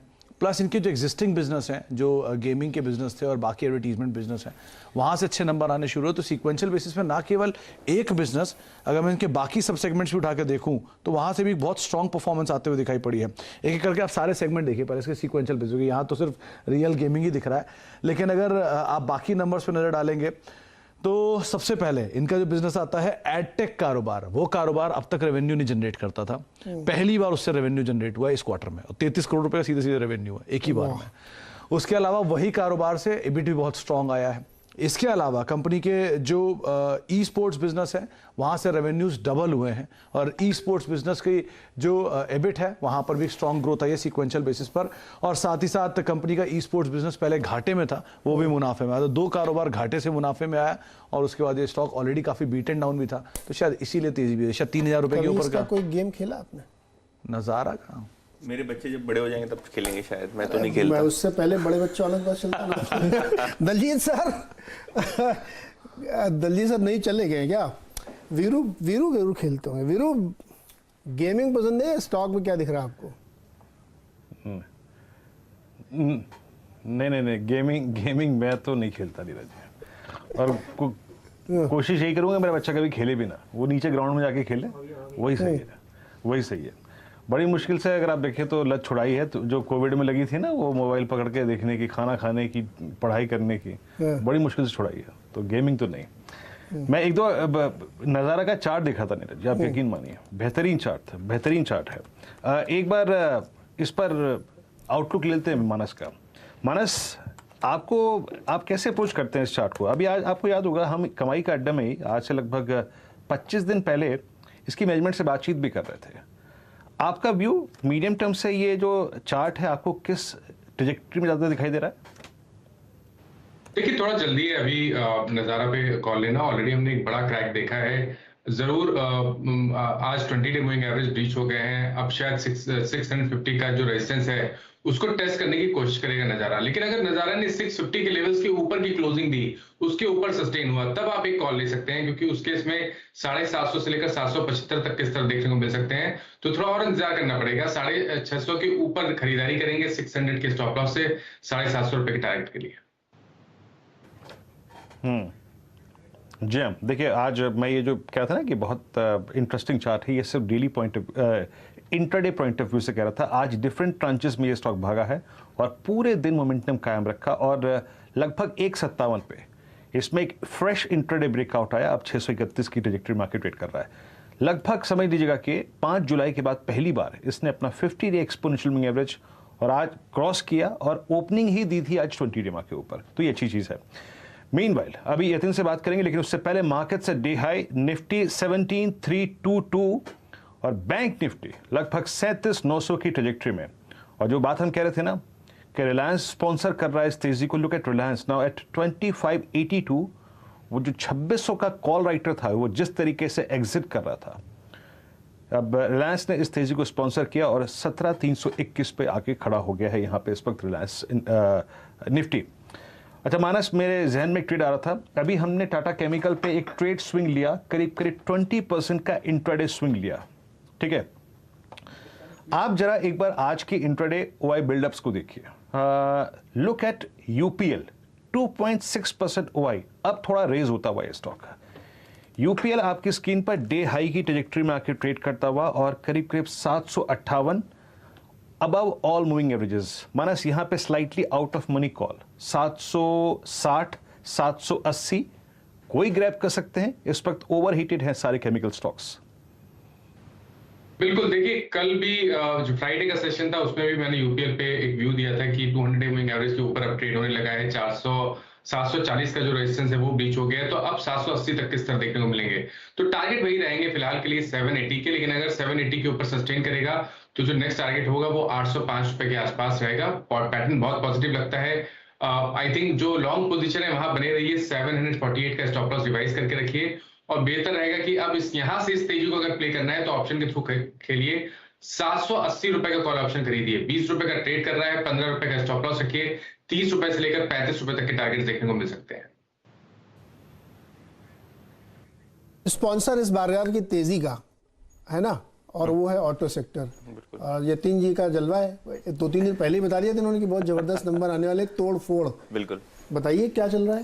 तो नीरज जी, ऑटो सेल्स के बारे में पहले बात करें या आपको हम क्या चल रहा है वो बताएं? पहले ऑटो सेल्स, पूरे ऑटो सेल्स आपको बता दें। लाइफ हाई पे पहुंच गया, लाइफ हाई पे पहुंच गया। अगर हम XUV 700 की बात करें तो वहां 6-8 महीने की वेटिंग है और जो नई स्कॉर्पियो N आई है उसकी 1 लाख बुकिंग कंपनी ने ले ली है। इसका मतलब ये है 18 लाख रुपए की एवरेज गाड़ियां पकड़ लीजिए, मैं ये नहीं बोल रहा हूँ 20-25 लाख के पकड़ लीजिए, जो बेस ऐसे थोड़ा ऊपर का मॉडल है उसको पकड़ लेंगे और 1 लाख यूनिट से उसको मल्टीप्लाई कर देंगे, 18,000 करोड़ का सेल एक ही मॉडल से उनको 1 घंटे में, या आप कुछ भी इसको कोई भी मेट्रिक पे देख लीजिए, बहुत ही ज्यादा है। मतलब हेवेल्स की मार्केट कैप है 60,000 करोड़। अंदाजा लगा लीजिए, 1/4 हेवेल्स बिक गई सिर्फ आधे घंटे में। तो बहुत ही जबरदस्त तरीके से आपको ऑटो सेल्स आते हुए दिखाई दे रहे हैं। चलिए, बहरहाल ये जो ऑटो सेल्स नंबर्स आए हैं वो थोड़े बहुत मिक्स्ड बैग है। मिक्स्ड बैग इसीलिए है क्योंकि ट्रैक्टर सेगमेंट में थोड़ा बहुत आपको स्लो डाउन दिखा है, 2 व्हीलर में स्लो डाउन लिखा है, लेकिन 4 व्हीलर्स और कमर्शियल व्हीकल्स में आपको तेजी दिख रही है। शुरू करते हैं मारुति सुजुकी के साथ। 8% की ग्रोथ यहां आपको आती हुई दिखाई दी है। 2.25 लाख यूनिट्स की बिक्री आपने होती हुई देखी है मारुति की। जहां तक कि डोमेस्टिक सेल्स का सवाल है, लगभग 10% की ग्रोथ है। पूरा फोकस यहां डोमेस्टिक मार्केट पे है। M&M की ऑटो सेल्स लगभग 30% बढ़ के 56,000 यूनिट्स के पार हो चुकी हैं। टाटा मोटर्स 51% का जबरदस्त अपटिक यहां आपको देखने को मिला है। तो ऑटो सेल्स, जहां तक कि टाटा मोटर्स का सवाल है, जबरदस्त सेल्स। अशोक लेलैंड 58% की ग्रोथ। और अगर हम वीक साइड की बात करें तो महिंद्रा एंड महिंद्रा लगभग 14% की डिक्लाइन आपको दिखेगी ट्रैक्टर सेगमेंट में। 23,000 यूनिट्स के आसपास की सेल्स वहां ये है। एस्कॉर्ट्स भी लगभग 18% की सेल्स डिप हुई है, क्योंकि टिपिकली ये जो मॉनसून मंथ्स होते हैं वहां ट्रैक्टर सेल्स पीक होती हैं और पिछले साल का बेस भी बहुत बड़ा है। और जहां तक कि बजाज ऑटो का सवाल है, एक्सपोर्ट मार्केट्स थोड़े लैंग्विश हुए हैं ये टाइम, और इसीलिए ओवरऑल नंबर पे इसका असर होता हुआ दिखाई दिया। 4% सेल्स उनकी घट के लगभग 3.5 लाख यूनिट्स के आसपास आई हैं। तो ये स्कॉर्पियन के अलावा और दूसरी गाड़ियों में तो बहुत जोरदार चल रहा होगा बिक्री विक्रा। बिल्कुल। और नीरज जी, अगर हम मारुति की बात करें तो क्वार्टरली रिजल्ट्स उनके आए थे, उन्होंने भी कहा लगभग 2 लाख गाड़ियों की उनकी ऑर्डर बुक पेंडिंग है और 50,000 यूनिट्स का प्रोडक्शन लॉस हुआ था लगभग क्योंकि सेमीकंडक्टर की शॉर्टेज थी Q1 में। और वो जो डिमांड है और जो सप्लाई है वो दोनों ही इंप्रूव होती हुई दिखाई दी हैं। तो जैसे जैसे डिमांड बढ़ी है वैसे वैसे सप्लाई भी बढ़ी है, लेकिन फिर भी आप देख रहे हैं कि थोड़ा बहुत ऑर्डर बुक बची जाती है। आप बलिनो लेने चले जाइए, आपको डीलर बोलेगा 3 महीने 4 महीने की वेटिंग है मिनिमम। आप मॉडल अगर ऑटोमेटिक कार खरीदना चाहते हैं तो 6 महीने तक की वेटिंग है। किया की सबसे सस्ती वाली सोनेट, बिल्कुल उनका सबसे लोअर मॉडल ना, लोअर मतलब इन टर्म्स ऑफ ब्रांड। हाँ। हमारे किसी रिश्तेदार ने बुक की, अभी तक मिली नहीं उसको बहुत दिन से। नहीं, मैं तो सोच रहा हूँ सोनेट है, सेल्टॉस है, क्रेटा है, XUV 700 है। जो अगर आप यूवी सेगमेंट में चले जाए ना तो ऑर्डर्स ही ऑर्डर्स हैं। तो मतलब ये है कि जो 15 लाख से ऊपर वाली गाड़ियां हैं वहां पे जबरदस्त बिक्री है। वीरू, क्या आपने स्कॉर्पियन बुक की? क्या आप बहुत पसंद करते हैं उसको? नीरज जी, पसंद करता हूँ और वाकई बहुत जोरदार गाड़ी थी। मैं देख के भी आया था। एक्चुअली क्या, मैं गाड़ी चलाता बहुत हूँ, आउट स्टेशन काफ़ी जाता हूँ, तो मैं अभी भी XUV 500 चलाता हूँ, लेकिन मैंने सोचा था कि मैनुअल थी मेरी गाड़ी, इसे ऑटोमेटिक में ट्रांसफ़र कर लेता हूँ। फिर जो प्राइस सुने उसके बाद मैंने कहा ठीक है, छोड़िए, कोई दिक्कत की बात नहीं, हरिद्वार जाके पैरों की मालिश करवा लेंगे, कोई दिक्कत की बात नहीं। अरे इसमें मैं एक चीज़ जोड़ूँ वीरेंद्र, लास्ट वीक हमने एक चर्चा की थी मार्केट पे तमाम आइडियाज़ पे, तो डायमेंशन कंसल्टिंग वाले अजय श्रीवास्तव जी थे। उन्होंने कहा कि देखिए इस वक्त जो है आप जो प्रीमियम सेगमेंट है ना, उधर वाले स्टॉक को देखिए, आप इथॉस का रिजल्ट देखिए, उसका स्टॉक देखिए, आप मेट्रो ब्रांड्स के देखिए, 9-9 हज़ार की सैंडल बेचते हैं फिट फ्लॉप में। अभी उन्होंने बता के गए मुझे कि वो एक सिंगल स्टोर खुला और खूब चल रहा है। वो कैंपस भी देखिए ना, कैंपस महंगा वाला, महंगा। आप मान्यवर ब्रांड, कहने का मतलब ये है कि जो प्रीमियम सेगमेंट है किसी भी यूज वाले केस का, उसमें बहुत जबरदस्त तेजी है। वो चाहे गाड़ियां हो, चाहे कपड़े हो, चाहे घड़ियां हो, चाहे जूते हो। पेज इंडस्ट्री भी इसीलिए हाई पे जा रहा है। हाँ, और तो ये एक ट्रेंड निकल के आ रहा वीरू। बिल्कुल। और M&M वाकई नीरज जी सही कहा यतिन ने। ये जो इसका जो XUV 700 का टॉप मॉडल है, AX7 लग्जरी, उसकी करीब 1.25 साल की अगर आप देखें वेटिंग है। और ये जो स्कॉर्पियो की 25,000 की बुकिंग आई थी ना, आप यकीन मानिए नीरज जी, 1-1.5 मिनट के अंतराल में वो बुकिंग हो गई, जिसके लिए स्लॉट खुला था। तो ये कॉन्फिडेंस। चलिए अब बात करेंगे इन सब चीज़ों पे थोड़ा सा और, लेकिन एक काम करते हैं, यहाँ पे हमारा एक सेगमेंट है और जिसमें चार्ट का चमत्कार का स्टॉक पिक करना है हमें। नीलेश जी के सौजन्य से ये स्टॉक आएगा। नीलेश जी बताइए, क्या पिक किया है आपने चार्ट का चमत्कार में? बिल्कुल वीरेंद्र जी, देखिए आज के सेशन में अगर हम टेलीकॉम स्पेस में से देखें, जिसका कुछ समय पहले जिक्र हो रहा था, भारती एयरटेल इस पर्टिकुलर काउंटर में बहुत ही बेहतरीन ब्रेकआउट हमें देखने को मिल रहा है। अगर आप यहाँ पे एक ट्रेंड लाइन ड्रॉ करें तो पिछले 4 महीने के जो कंसोलिडेशन हमने एक देखा था एक डाउन ट्रेंड में, उसका ब्रेकआउट हमें आज के सेशन में देखने को मिला है। ना कि ब्रेकआउट बल्कि ये सस्टेनेबल मूव है और ये इंडिकेट कर रहा है कि यहाँ से जो मोमेंटम है वो कंटिन्यू होना चाहिए। 705 710 तक ऑन इमीडिएट बेसिस 694 के आसपास अभी काउंटर ट्रेड हो रहा है।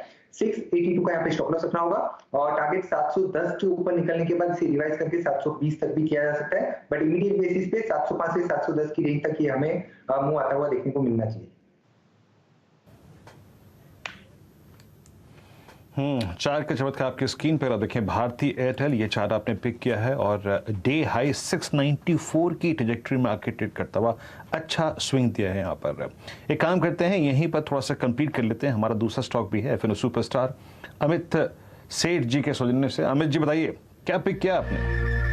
जी वीरेंद्र जी, मुझे चोलामंडलम फाइनेंस का चार्ट काफी अच्छा लग रहा है। इसमें एक राउंडिंग बेस है, स्टॉक सारे शॉर्ट टर्म मूविंग एवरेजेस के ऊपर ट्रेड कर रहा है और आज अगर इसका वॉल्यूम देखें तो प्राइस वॉल्यूम ब्रेकआउट भी है इसमें। रिलेटिव स्ट्रेंथ और मोमेंटम भी काफी स्ट्रांग है।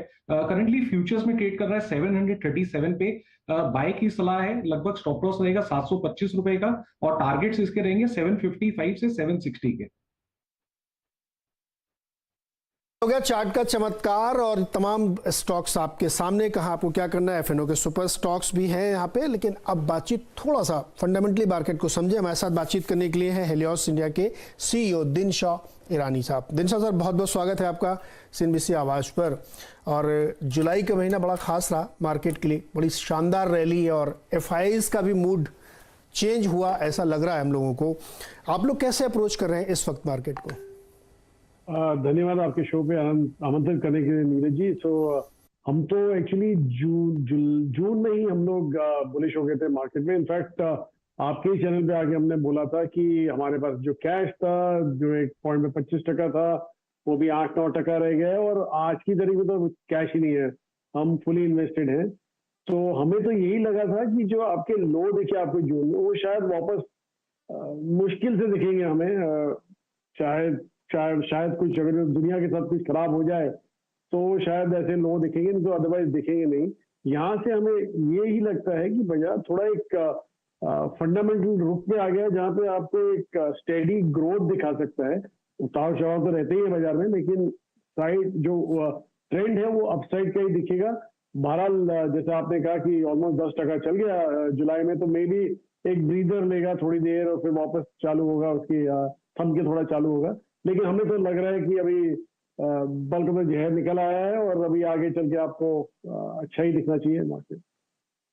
एक बड़ा इंपॉर्टेंट बात आपने कही कि जून में ही आपने इस बात को सेंस कर लिया था। वो क्या चीज़ आपने देखी थी जून में जब आपको लगा कि अब बस यहाँ से खेल पलटने वाला है और जुलाई में पलट गया? तो वो मुझे 2-3 चीज़ें बताइए जो जून में आपने देख ली थी। सो बेसिकली हमने जो कॉल लिया था पहले भी, जब कैश रेज किया तो हमारा यही कॉल था कि एक इन्फ्लेशन जो है वो बड़ा ही खतरनाक जानवर हो सकता है बाजार के लिए, क्योंकि उसकी वजह से ना ही आपके अर्निंग्स कम हो जाते हैं बट ऑल्सो वैल्यूएशन कंप्रेस कर जाता है, क्योंकि इन्फ्लेशन इंटरेस्ट रेट बढ़ जाते हैं तो इंटरेस्ट बढ़ते हैं तो वैल्यूएशन कम होते हैं। तो ये एक स्टैंडर्ड चीज रहती है। तो हमने जो है कि साल के शुरुआत में करीब जनवरी में ही हमने कॉल लिया था कि इन्फ्लेशन राइजिंग है और पीक नहीं हुआ है, बढ़ता ही रहेगा। तो वो देखिए हमने कैश रेज किया था और जब जून में जैसे ही हमने देखा, एक तो बाजार में बहुत बड़ा करेक्शन आ गया, पहली चीज तो होती। दूसरा हमने ये भी देखा कि आप अगर जो डेटा पॉइंट देखे जो यूएस से आ रहे थे, वो सब यही तरफ की इंडिकेट कर रहे थे कि डिमांड स्लो डाउन हो रहा है और इनफैक्ट कमोडिटी प्राइसेस काफी करेक्ट हुई थी मई और जून के महीने में ही। तो वो सब देख के हमने सोचा कि अभी लग रहा है कि इन्फ्लेशन पीक आउट होने को है। और एक्चुअली हमारा कॉल भी यही था कि सितंबर तक पीक आउट हो जाएगा, पर डेटा पॉइंट इतने जल्दी जो चेंज हो गए, टर्न हो गए, लाइक आपने सुना होगा अमेजोन के पास एक्सेस वेयर हाउसिंग स्पेस है, वॉलमार्ट और टारगेट ने अपनी इन्वेंट्री स्लो हो गई थी ये बोला और कहते हैं मूवमेंट के लिए डिस्काउंट दे रहे थे मैसेज, फ्रेट रेट्स कम हो गए थे चाइना और यूएस के बीच में। तो ये सब जो इंडिकेशन थे वो ऑब्वियस थे कि डिमांड स्लो डाउन लग रहा है आगे। तो अगर वो होता है तो ऑब्वियसली आपका इन्फ्लेशन भी पीक आउट ही होने को है। तो हमने ये कॉल लिया कि अभी पीकिंग इन्फ्लेशन सिनेरियो है और अभी जो कैश है अभी रख के फायदा नहीं है, इसलिए डिप्लॉय कर दीजिए और यहाँ से प्रॉब्ली एक छोटा ही बॉटम दिखेगा तो यही कॉल लिया था हमने और फॉर्चुनेटली हमारे काम में चल गया। हमारे पक्ष में ये हमारा जो कॉल था वो आ गया बराबर से। बिल्कुल। तो लास्ट इंटरेक्शन में वाकई करा देखिए दिनशो जी ने बात कही थी कि भाई ये जो वाइब्रेशंस मार्केट में है इसको हमने एक्सेप्ट किया और अपना जो कैश कंपोनेंट है कम किया, कैश को डिप्लॉय किया। मैं कुछ और पॉकेट्स पे आऊँगा, लेकिन अगर आप आवाज़ के साथ इस वक्त स्क्रीन को ट्रेड कर रहे हैं, देखिए इस वक्त बाजार में मोमेंटम है। लुक एट निफ्टी डे है 17,330। एक ट्रेड लिया हमने टाटा केमिकल का नीरज जी, दूसरा ट्रेड लिया था हमने यूपीएल का अभी माना जी से इंटरेक्शन हुआ था। वो ऑप्शन 20 रुपए का आपकी स्क्रीन पे अभी 30 का हाई लगा के आया है। वो यूपीएल की जो कॉल ली थी ना, मेरे ख्याल से 780 की मेंशन की थी मानस ने, 10 रुपए का स्विंग देखे आई स्क्रीन पे। Look at UPL. यकीन मानिए स्क्रीन पर जिस तरीके से एडिशन हो रहा है ओआई का, गजब है। दिनशो जी ये बात मैं इसलिए कह रहा हूं क्योंकि ये वही पॉकेट्स हैं, आई मीन 2020 में जिन्होंने पैसा कमा के दिया था। आप देखिए केमिकल बास्केट, फार्मा में अगर आप देखें, आप सन फार्मा के नतीजे देखें, सिप्ला के तो नंबर्स बहुत स्ट्रांग रहे। ये तो एक दो पॉकेट्स में सर आप लोग कुछ पिक कर रहे हैं क्या, स्पेशली केमिकल एंड फार्मा में? ये वो पॉकेट्स जिन्होंने पैसा कमा के दिया था 2020 में? हमारे पास एक्चुअली देखा जाए तो सिर्फ एक ही स्टॉक है और वहां पे हमें काफी कंफर्ट है। तो वो स्टॉक तो एक्चुअली हमने ऐड किया था जुलाई में। वो थोड़ा करेक्शन आ गई थी क्योंकि वहां पे यूएस से कुछ खबरें आ रही थी कि उनका वन मेजर प्रोडक्ट उनका फेज आउट हो जाएगा इन यूएस। तो वो सब चलते हैं। हमें पता है मैनेजमेंट, हमने देखी है मैनेजमेंट कितनी प्रोएक्टिव रहती है। पास में भी जब ऐसा हुआ था they were very fast in changing the product portfolio and नए प्रोडक्ट उन्होंने लॉन्च कर लिए थे। तो हमें तो कंफर्ट था, इसलिए हमने ऐड कर लिया। बहरहाल लेनी में वो ऐसा कुछ हुआ नहीं, सिर्फ र्यूमर ही था शायद, और उसके बाद तो स्टॉक ऊपर चला गया। और दूसरे जो केमिकल काउंटर है, एक्चुअली हमें वैल्यूएशन का कंफर्ट नहीं आता है वहां पे, इसलिए हम लोग इतने आसानी से घुसेंगे नहीं वहां पे। तो वो एक हमने साइड में रखा है। दूसरा जो आपने स्टॉक का नाम लिया जो काफी चल गया आज, सिप्ला, वो हमारे पास है फार्मा में। और हम वहां पे भी हमें बड़े सिलेक्टिवली हमने प्ले किया है वहां पे, क्योंकि हमें एक तो क्लैरिटी सी, दो तरह के फार्मा है। एक तो है कि जो डोमेस्टिक वाले फेसिंग है और एक एक्सपोर्ट फेसिंग। और एक्सपोर्ट में भी यूएस में जो डिपेंडेंट है वहां पे थोड़ा हमें कॉशन बरतना है, क्योंकि एक हाथ में जैसे सिप्ला का रिजल्ट अच्छा है क्योंकि उनका प्रोडक्ट पोर्टफोलियो बहुत बढ़िया था, और दूसरे हाथ में डॉक्टर रेड्डी का खराब रिजल्ट आया क्योंकि उनका प्रोडक्ट पोर्टफोलियो इतना बढ़िया नहीं था। मतलब वहां पे प्राइस कंप्रेशन काफी रहता है यूएस में। तो to substitute that you have to keep launching new products. अभी सिप्ला के पास वो है पाइपलाइन में, लेकिन वहां पे दूसरी साइड नहीं था, इसलिए ये खराब रिजल्ट हो। इसलिए आपको थोड़ा ज्यादा ही आपको सावधानी बरतनी होती है फार्मा में कि राइट स्टॉक सिलेक्ट कीजिए, और जहां पे आपको क्लैरिटी दिख रही है फ्यूचर की तो वो ही आप देखिएगा। तो वैसा हमने करके खेला है यहाँ पे, तो इसलिए इतना भी हम ओवरबोर्ड नहीं जा रहे हैं आज की तारीख पे ये दो सेक्टर। और इस बीच यूपीएल के नतीजे आए हैं जो ऑलमोस्ट अनुमान के मुताबिक केवल मार्जिन जो है 1% एक्सपेक्टेशन से कम है, तो उस हिसाब से स्टॉक रिएक्ट भी करता हुआ दिख रहा है। ईरानी सर, एक अभी हम लोग चर्चा कर रहे थे, हो सकता है आपने सुना भी होगा कि इकोनॉमिक इंडिकेटर्स जो दिखा रहे हैं कि जो प्रीमियम सेगमेंट की थीम है वो बहुत ही वेल प्लेड है। चाहे वो ऑटो सेक्टर हो, चाहे वो रिटेल का सेगमेंट हो, चाहे वो ज्वेलरी का सेगमेंट हो, किसी भी तरीके के जहां पे जो प्रीमियम प्रोडक्ट्स हैं उसकी सेल्स, उसके नंबर्स बहुत ही ज़बरदस्त देखने को मिल रहे हैं। अब इसकी एक अदर साइड की डिबेट है, उस पर नहीं जाते हैं, लेकिन हम ये जानना चाहते हैं कि क्या इस तरह की कोई कंजम्पशन थीम आप लोगों को अच्छी लगती है जो प्रीमियम क्लाइंट को कैटर करती हो और आप लोग वहां पे ध्यान रख रहे हो? जी नीरज जी, आपने सवाल पूछा इसलिए मेरे मुंह पे मुस्कान आ गई। ये शायद थीम हमने ही आइडेंटिफाई की थी अराउंड अप्रैल के आसपास की। हमने सोचा था कि अफोर्डेबल लग्जरी जो हम बोलते हैं, मतलब जहाँ पे अंडर पेनिट्रेटेड रहते हैं मार्केट में, अफोर्डेबल मास लग्जरी सेगमेंट, ये हम ऐसे आइडेंटिफाई किए थे। एंड हमने ये बोला था कि ये जो इन्फ्लेशन इंसुलेटेड सेक्टर होगा वो वाला आपने देखना है, और ये काफी हद तक इंसुलेटेड रहता है। अगर जो शादी है तो आपको ज्वेलरी लेनी पड़ेगी, आपको कि कहीं इवेंट में जाना है तो अच्छा सा कुर्ता पहनना पड़ेगा या अच्छा सा कोई शेरवानी पहननी पड़ेगी। तो वैसे सब हमने सोच के हमने ये थीम हमारी देखी थी। इनफैक्ट एक और जो बेस है थीम का वो ये है कि 30 से 35 करोड़ कंज्यूमर्स हैं इस थीम में जो पार्टिसिपेट कर सकते हैं। आप अगर जो टॉप एंड देखें तो वहां पे तो बड़े लिमिटेड कंज्यूमर रहते हैं, 1 या 2 करोड़, लेकिन ये वाली जो अफोर्डेबल थीम है वहां पे 30 से 35 करोड़ लोग होते हैं। तो इसलिए हमने काफी स्टॉक्स आइडेंटिफाई किए थे यहाँ पे। जैसे मैंने एक आध तो बता ही दिया आपको कि फॉर्मल वेयर जो केटर करता है टू फॉर्मल इवेंट्स, वो वाली कंपनी। फिर एक कंपनी, आपने फुटवेयर कंपनी का भी नाम लिया था आपने पहले थोड़ी देर पहले, वो हमने आइडेंटिफाई की थी वहां पे।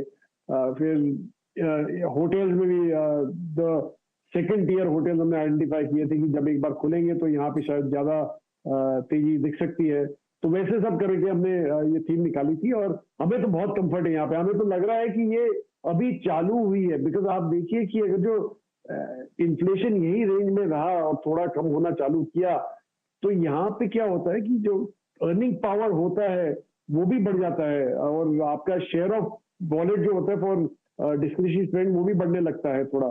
तो ये हमें सब देख के हमने ये थीम में एंटर किया था और worked out perfectly for us. बिल्कुल सही कह रहे हैं ईरानी साहब की ये जो एक अर्निंग ग्रोथ होती है कि एक पी एक्सपेंशन होता है, इसमें अर्निंग ग्रोथ हो रही है। मतलब आप इनके नंबर्स देखिए, अभी हम लोग जिक्र कर रहे थे कि इथॉस के नंबर देखिए आप, मेट्रो ब्रांड्स के नंबर देखिए आप जॉकी के नंबर देखिए, पेज इंडस्ट्री, मतलब वो जितना प्रीमियम सेगमेंट है, इंडियन होटल्स को आप देख लीजिए, सब तरफ एग्जैक्टली प्रीमियम प्ले है। तो रानी साहब सर कॉन्ग्रेचुलेशन, आपने मतलब गजब की थीम अप्रैल में पकड़ी थी, उसके बाद मार्केट मई में पकड़ लिया, लास्ट मई जून में। तो ये कमाल है, इसीलिए हम लोग दिनशा साहब से सर्टेन इंटरवल में बातचीत करते हैं। सर बहुत बहुत शुक्रिया आज हमारे साथ जुड़ने के लिए और बेहतरीन आइडियाज़ हमारे दर्शकों के साथ शेयर करने के लिए। तो सुमित जी, प्रीमियम सेगमेंट में कुछ है आपके पास रिजल्ट जिसके आने हो कल? जी प्रीमियम पे तो कुछ नहीं है, मेरे पास वोल्टास है और सीमेंस है। अरे मास प्रीमियम है भाई। नहीं, वो बेचारों प्रोडक्ट ऐसे बचे नहीं हो, तो रेगुलर नेसेसिटी बन चुकी है। लेकिन हाँ, अगर आप प्रीमियम ढूंढ रहे हो तो गोदरेज प्रॉपर्टी के नंबर आप ध्यान रखना, उसके नंबर भी कल आने। और प्रीमियम हाउसिंग आपने अच्छा किया, 2-3 BHK खूब बिक रहे हैं, 1 BHK नहीं बिक रहा है। बिल्कुल बिल्कुल प्रीमियम। हाँ, अब बताइए। Premium is the new normal basically, आप ये कह सकते हैं इसको। तो इसलिए गोदरेज प्रॉपर्टी का नंबर कल है, उस पर भी आप नजर रखेंगे। खैर, वोल्टास के नंबर्स में जो अनुमान लगाया जा रहा है करीब 2971 करोड़ 2971 करोड़ रुपए के आसपास कंपनी के रेवेन्यूज आएंगे। 275 करोड़ रुपए के आसपास के EBITDA का अनुमान, 102% बढ़ने का अनुमान है YoY बेसिस पे कंपनी के। मार्जिन 9.5% 7.5% से बढ़कर इस तिमाही में आ सकते हैं और मुनाफा 208 करोड़ रुपए 122 करोड़ से लगभग दोगुना होने का अनुमान बाजार लगाकर चल रहा है YoY बेसिस पर। कंपनी का सबसे बड़ा सेगमेंट यूनिटरी कूलिंग प्रोडक्ट्स करीब 120% बढ़ने का अनुमान लगाया जा रहा है। इसमें 60,000 मतलब 6 लाख यूनिट्स जो हैं वो प्राइमरी AC सेल्स की बातचीत है। इलेक्ट्रोमैकेनिकल प्रोजेक्ट -20% और इंजीनियरिंग प्रोडक्ट्स 10%। एक इंटरेस्टिंग फैक्ट ये भी है कि वोल्टास मेजर रेवेन्यूज में से एक बड़ा चंक इंजीनियरिंग का जो है वो मिडिल ईस्ट से उठाता है और क्रूड रिलेटेड रेवेन्यूज आप कह सकते हैं इसकी तरफ से आते हैं, जहाँ पे क्रूड की तेज़ी इस कंपनी के लिए एक बढ़िया ट्रिगर बन जाती है। तो इस लिहाज से भी आप वोल्टास में नजर रखें, शायद इनके नंबर थोड़े से आउट परफॉर्म करते हुए दिखाई पड़ सकते हैं YoY बेसिस पर। दूसरा जो आंकड़ा आना है वो है सीमेंस का, और सीमेंस के नंबर से ठीक पहले एक चीज़ क्लियर हो जाए कि सीमेंस ऑलरेडी एक बढ़िया तेज़ी हाल फिलहाल में दिखा भी चुका है। अनुमान के हिसाब से कंपनी के जो रेवेन्यू ग्रोथ है वहाँ पर स्मार्ट इंफ्रास्ट्रक्चर और मोबिलिटी सेगमेंट की तरफ से एक बढ़िया ग्रोथ आएगी, जो कि लास्ट ईयर में एक लो बेस था, उसकी वजह से एक अच्छी ग्रोथ वहाँ पे YoY बेसिस पे दिखाई पड़ सकती है। ये कंपनी तीसरी तिमाही के नंबर पोस्ट करेगी और जो अनुमान है कि रेवेन्यूज़ करीब 29% बढ़ने का अनुमान, 3785 करोड़ रुपए के आसपास के रेवेन्यूज़ रहेंगे। EBITDA 454 करोड़ YoY बेसिस पे एक लो बेस का इफेक्ट वहाँ पर भी है। मार्जिन 12% 8.5% के सामने और मुनाफा 133% बढ़ने का अनुमान है, 324 करोड़ 139 करोड़ के सामने, यानी कि यहाँ पर भी एक लो बेस का बढ़िया इंपैक्ट आता हुआ दिखाई पड़ेगा। सीक्वेंशियल बेसिस पर थोड़ा बहुत इनपुट कॉस्ट का इंपैक्ट रहेगा, लेकिन ट्रेंड ट्रेजेक्ट्री कैसी निकलती है, ये दोनों कैपिटल गुड्स इंजीनियरिंग स्पेस की कंपनी है तो कुछ हद तक स्टोन आगे की सेट कर सकती हैं, लेकिन बड़ी तेजी पूरा सेक्टर दिखा चुका है जिसको अब फॉलो कर रहा है BHEL। सीमेंस और ABB लाइफ हाई पे गजब की दे रही है। मतलब कैपिटल गुड्स में पूरा सीमेंस, एबीबी, स्नाइडर, आप एलएनटी। सीमेंस वही कंपनी है जिसने टरबाइन बना के दिया है। हाँ, नॉर्ड स्ट्रीम 1 एचसीएल जैसी कंपनी है। एचसीएल देखिए आपने हाइस पे कामकाज कर रहा है, जर्मन कंपनी, और उसने बना के दिया। तो चलिए खैर, ये 2 नतीजे आने वाले, इस पर नजर रखिएगा। गोदरेज प्रॉपर्टी में भी नजर रहेगी। लेकिन इस वक्त डीलिंग रूम में क्या चल रहा है? क्या चल रहा है? तो कैपिटल गुड्स तो ऑब्वियसली पिछले हफ्ते डीलिंग रूम चर्चा कर रहे थे, क्योंकि एबीबी के पेरेंट के नतीजे आए थे, तो चाइना स्लो डाउन हो रहा था। उसके मुकाबले अगर हम इंडिया की बात करें तो 80% की ऑर्डर बुक ग्रोथ हुई थी। बहरहाल जो डीलिंग रूम्स के 2 स्टॉक्स हैं आज, उनमें सबसे पहले है जीएनएफसी। नीरज जी ने नॉर्ड स्ट्रीम कहा, बासफ का प्लांट है जो अभी बहुत ही लो कैपेसिटी पे चल रहा है। ग्लोबली अमोनिया की सप्लाई पे असर हुआ है। इसके अलावा जो टीडीआई एक केमिकल जो फोम बनाने में यूज होता है, वो भी इस प्लांट में बनता है बासफ के, जो जर्मनी में है, जहां गैस की किल्लत हो रही है और बहुत ही एनर्जी हेवी केमिकल्स जो होते हैं, जो जीएनएफसी बनाती है और जो बासफ बनाते हैं प्रोडक्ट्स, उनमें ओवरलैप है। तो कहीं ना कहीं अगर यूरोप में गैस की शॉर्टेज होगी तो जीएनएफसी जैसे घरेलू प्लेयर्स को फायदा होगा, क्योंकि यहाँ कोई प्रकार की शॉर्टेज नहीं है। इनफैक्ट कैपेसिटी यूटिलाइजेशन बढ़ रहे हैं और प्रोडक्ट प्राइसेस बढ़ रहे हैं। तो शायद आज जो आप तेजी देख रहे हैं वो ये इंडिकेट कर रही है कि शायद अब केमिकल्स में आपको फिर से एक बार अपटिक आता हुआ दिखाई देगा, क्योंकि यूरोप में काफी तरीके के प्रॉब्लम्स आपको दिखाई दे रहे हैं सेक्टर में। डीलिंग रूम्स को लगता है कि 750 तो आज ही हो गया, लेकिन 760 से लेकर 765 तक के लेवल्स बीटीएसटी में देखने को मिल सकते हैं। आखिर में डेल्टा कॉप, जहां डीलिंग रूम्स को लगता है कि काफी शॉर्ट कवरिंग बाकी है, 4 से 5% की ट्रेडिंग अपसाइड उनको पोजिशनली स्टॉक पे लगती है। ओके, डेल्टा कॉप और जीएनएफसी। बासफ वाली कहानी बहुत अच्छी है, क्योंकि जर्मनी में अगर क्राइसिस होगी तो फिर उसका इम्पैक्ट इंडियन कंपनीज उसका फायदा उठा पाएंगे। दीपक फर्टिलाइजर में नंबर्स का अपर सर्किट लगा हुआ है, और जो है अभी कुछ देर पहले यूपीएल का नंबर है, वो भी काफी China+1 वाला आ गया क्या फिर से? हाँ, मतलब बढ़िया चल रही है पूरी तेजी केमिकल। अच्छा, इस बीच एक और अच्छी खबर आ गई है, बोनस शेयर मिलेगा, बीएल वाले देंगे, और इक्विटी डाइल्यूशन जैसे आईओसी में हुआ, जैसे गेल में हुआ। अच्छा सोचो, देखो एक बोनस शेयर मिलेगा आपको, बढ़िया कमाई की कंपनी है, सबको बोनस शेयर देगी। फंडामेंटली बहुत ही स्ट्रांग कंपनी है। देखिए 285 पहुंच गई, नतीजों के बाद से रुक नहीं रहा है। हाईस पर है भी स्टॉक है, बढ़िया। वीरू, आपके रडार पे है क्या बीएल? नीरज जी, इसकी बताऊं मैं आपको, ऑप्शन एक्टिविटी इतनी स्ट्रांग है। हमें आपसे करीब 10-15 मिनट पहले मैं इसकी ऑप्शंस को रीड कर रहा था, और ऑल टाइम हाई और एक साइकोलॉजिकल लेवल 300 का ये हिट कर जाए, इसके बहुत स्ट्रांग चांसेस। मैं आपको डेटा देता हूं। इनफैक्ट प्लीज एक्टर साहब एक बार एक काम कीजिएगा, आप इसकी 290 की और 300 की कॉल बाइफरकेट करके स्क्रीन पे प्लीज रखिएगा, और मैं आपको वहां से एग्जैक्टली आप देखेंगे क्या कर रहा बता रहा हूं। लास्ट वीक एचएल ने ऑल टाइम हाई क्रिएट किया, उसकी ऑप्शन एक्टिविटी इंडिकेट कर रही थी कि जनाब ये होगा, वो हुआ। अगर आप इसकी ऑप्शन चेन को रीड करें बीएल की, आज इसकी नीरज जी जब इस सीरीज की शुरुआत हुई थी 300 की कॉल में करीब करीब समझ लीजिएगा कि 250 कॉन्ट्रैक्ट थे, वहां पे 142 कॉन्ट्रैक्ट ऐड हुए हैं, और इसकी पुट्स में 280 की पुट्स में 277.50 की पुट में 275 की पुट में अच्छी राइटिंग भी है। आज स्ट्रॉन्ग ओआई एडिशन याद रखिएगा, इसकी 290 की कॉल में हुआ है, एक स्ट्रॉन्ग इंडिकेटर है। इससे पहले याद रखिएगा इसकी 280 की कॉल में काफी एक्टिविटी थी, लेकिन वो सारा का सारा एक्शन 290 और 300 की कॉल में शिफ्ट हो गया है। मानस, वाकई चार्ट भी इंप्रेसिव है, it's all about momentum. Put में राइटिंग देखिए, मेरे स्क्रीन पर पुट राइटिंग के स्टेट्स भी आ रहे हैं। आपका व्यू क्या कहता है? तो एक बहुत ही क्लियर ब्रेकआउट हमने करीब 3 दिन पहले देखा, जब 270 के लेवल्स ब्रेक हुए, और अभी भी मैं समझता हूँ कि ये रैली कंटिन्यू रहेगी करीब 310 के आसपास तक। तो जो नए हाईज बन रहे हैं, आई थिंक ये जो मोमेंटम है ये कंटिन्यू रहना चाहिए, और पूरी रैली को आप एंजॉय कर सकते हैं। स्टॉप लॉस को आप रिवाइज करके 279 के नीचे कर ले, ऊपर की तरफ 310 रुपए की टारगेट तय करें। बीएल याद रखिएगा, ऑप्शन एक्टिविटी बहुत स्ट्रांग है, और एक ट्रेडर से वकालत करूंगा, प्लीज कुछ देर के लिए जाइए अपनी डेरिवेटिव्स की अगर समरी को आप कन्वर्ट कर सकते हैं कैश के या फिर फ्यूचर्स के स्टॉक की बजाय options at day high and options at day low, आपको इस बाजार में क्या हो रहा है उसका एक बहुत अच्छा प्रतीक मिलेगा। टाटा केमिकल, यूपीएल के जो मैंने ट्रेड पिक किए थे स्क्रीन पर, वो सारे के सारे वहीं से पिक किए थे।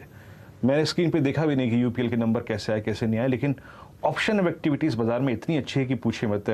अब लेके आइए जरा एक बार एफएमसीजी के टॉप वाई गेनर्स को दिख रहा था मैं यहाँ पे। याद रखिएगा एफएमसीजी में आज एक Jubilant foods, ITC, India mart और पिडिलाइट में 1.2% अगर आप देखें इजाफा है और ओआई घटा है। दैट मीन्स शॉर्ट कवर हो रहे हैं। जरा प्लीज जनाब एक बार ब्रेंट का भाव रखिएगा स्क्रीन पर। सुबह सुबह जो ब्रेंट में डिप आया था ओपेक की महत्वपूर्ण बैठक से पहले, आई थिंक ये स्टॉक कहीं ना कहीं उस पर रिएक्ट कर रहा है। ये आज शॉर्ट कवर हो रहे हैं इस स्टॉक में, याद रखिएगा। अमित सेठ जी, आपको पिडिलाइट चार्टिकली कैसा लगता है? मुझे याद है हमने डिस्कस किया था इसे लास्ट वीक 2274 पे जब इसने सारे एवरेजेस काटे थे। अब इस पर सारे का सारा अगर आप देखें जो ये बर्जर है, एशियन है और पिडिलाइट ट्रेड करना शुरू कर रहे हैं। पिडिलाइट पे आपका टेक क्या है? और ये स्टॉक अब अपना पूरा अप्रैल मार्च के हाइस को बाइसेक्ट करने की तैयारी करता हुआ, आपका टेक? वीरेन जी, काफी स्ट्रॉन्ग मोमेंटम है चार्ट में। हम पिछले 3 से 4 दिनों में एक पैराबोलिक मूव देख रहे हैं और कहीं भी ऐसा नहीं लग रहा है कि मोमेंटम फिनिश हो गया है इसमें। जो लोग ऑलरेडी लॉन्ग है, मुझे लगता है इसका नेक्स्ट रेजिस्टेंस जो हॉरिजॉन्टली 2550 2560 तक आता है, वहां पे स्टॉक मुझे लगता है वहां तक पहुंच सकता है। किसी ने अगर फ्रेश पोजीशन बनानी है तो एकदम टाइट स्टॉप लॉस लगे लगभग 2465 के लेवल्स का, एंड 2550 2560 पॉसिबल है इसमें।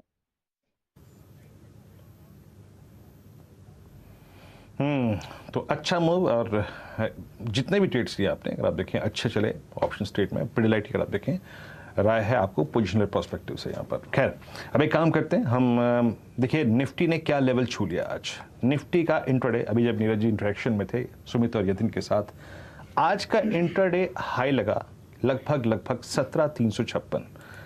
जो हमने 2 बजे और नीरज जी मैंने इंटरेक्शन किया था उसके मुताबिक बहुत स्ट्रॉन्ग पॉसिबिलिटी थी 17,334 और 388 के, एग्जैक्टली उस मिडवे तक गया। बट स्टिल 388 का वो विजन अभी भी इंटैक्ट है, खुला हुआ है। निफ्टी बैंक हम टारगेट लेके चल रहे थे करीब जरा प्लीज मॉर्निंग की प्लेट लेके आएंगे एक बार। 37,940, 38,020, ये 2 बजे की कमेंट्री थी।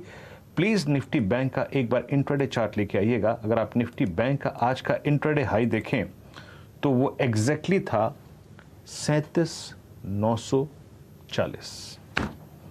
सुबह की कमेंट्री के जो पिवट लेवल्स थे वो थे 37,940, वही डे हाई है। ये काम करते हैं, लेकिन याद रखिएगा ऊपर का जो विजन था और जो लेवल्स शेयर किए गए थे वो अभी भी इंटैक्ट हैं, नो चेंज। अभी काम करते हैं यहाँ से BTST का और मोमेंटम कॉल्स का क्रम शुरू करते हैं। बताइए प्रकाश सर, आप क्या कैरी करेंगे कल के लिए? कल के लिए मैं करूंगा एनर्जी सेक्टर से महानगर गैस लिमिटेड। अच्छी तेजी है, बढ़िया ब्रेकआउट मिला आज गैप अप के साथ। स्टॉप होगा 770, अपसाइड 800 पॉसिबल है महानगर गैस लिमिटेड।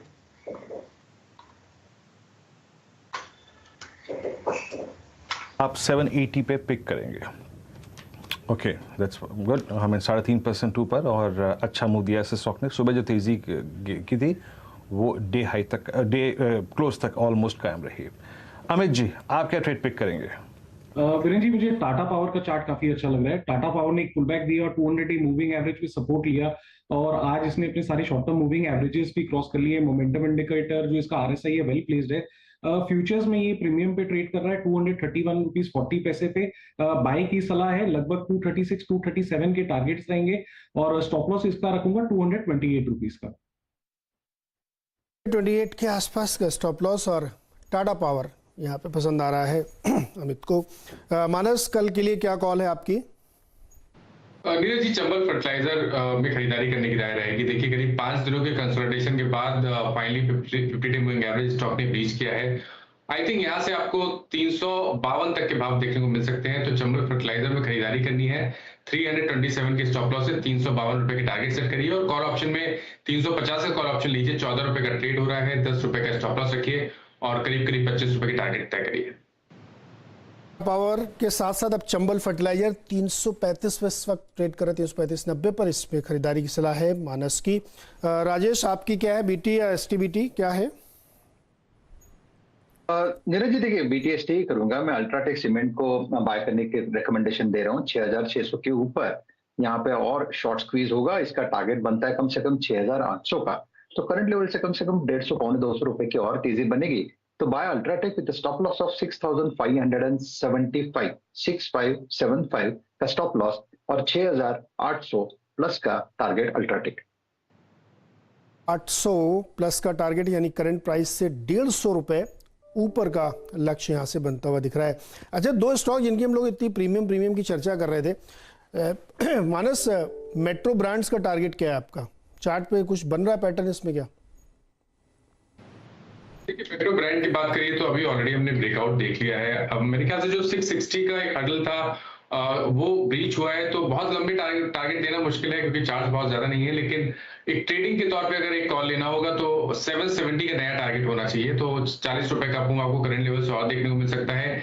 आई थिंक कोई गिरावट मिले तो खरीदारी करिए, 715 से 710 की रेंज में खरीदारी करिए। 675 के स्टॉप लॉस से 770 के टारगेट करिए।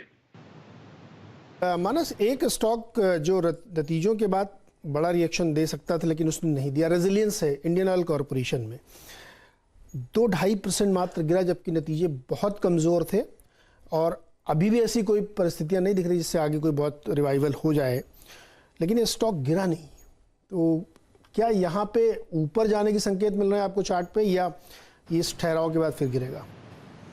देखिए, अभी तक स्ट्रक्चर पॉजिटिव नहीं है, इसलिए मैं नहीं समझता कि यहाँ पर खरीदारी करनी चाहिए। डेफिनेटली 70 रुपए के आसपास एक सपोर्ट है, लेकिन अगर वो ब्रेक हो जाएंगे तब आपको गिरावट बढ़ते हुए दिखेगी। आई थिंक बेहतर रहेगा कि अगर आपको ऑयल मार्केटिंग कंपनी में जाना है तो बीपीसीएल पे खरीदारी करिए। यहाँ पर इनवर्स रेंज शेडोल पैटर्न का ब्रेकआउट है और अब नया टारगेट करीब 360 रुपए का आता है।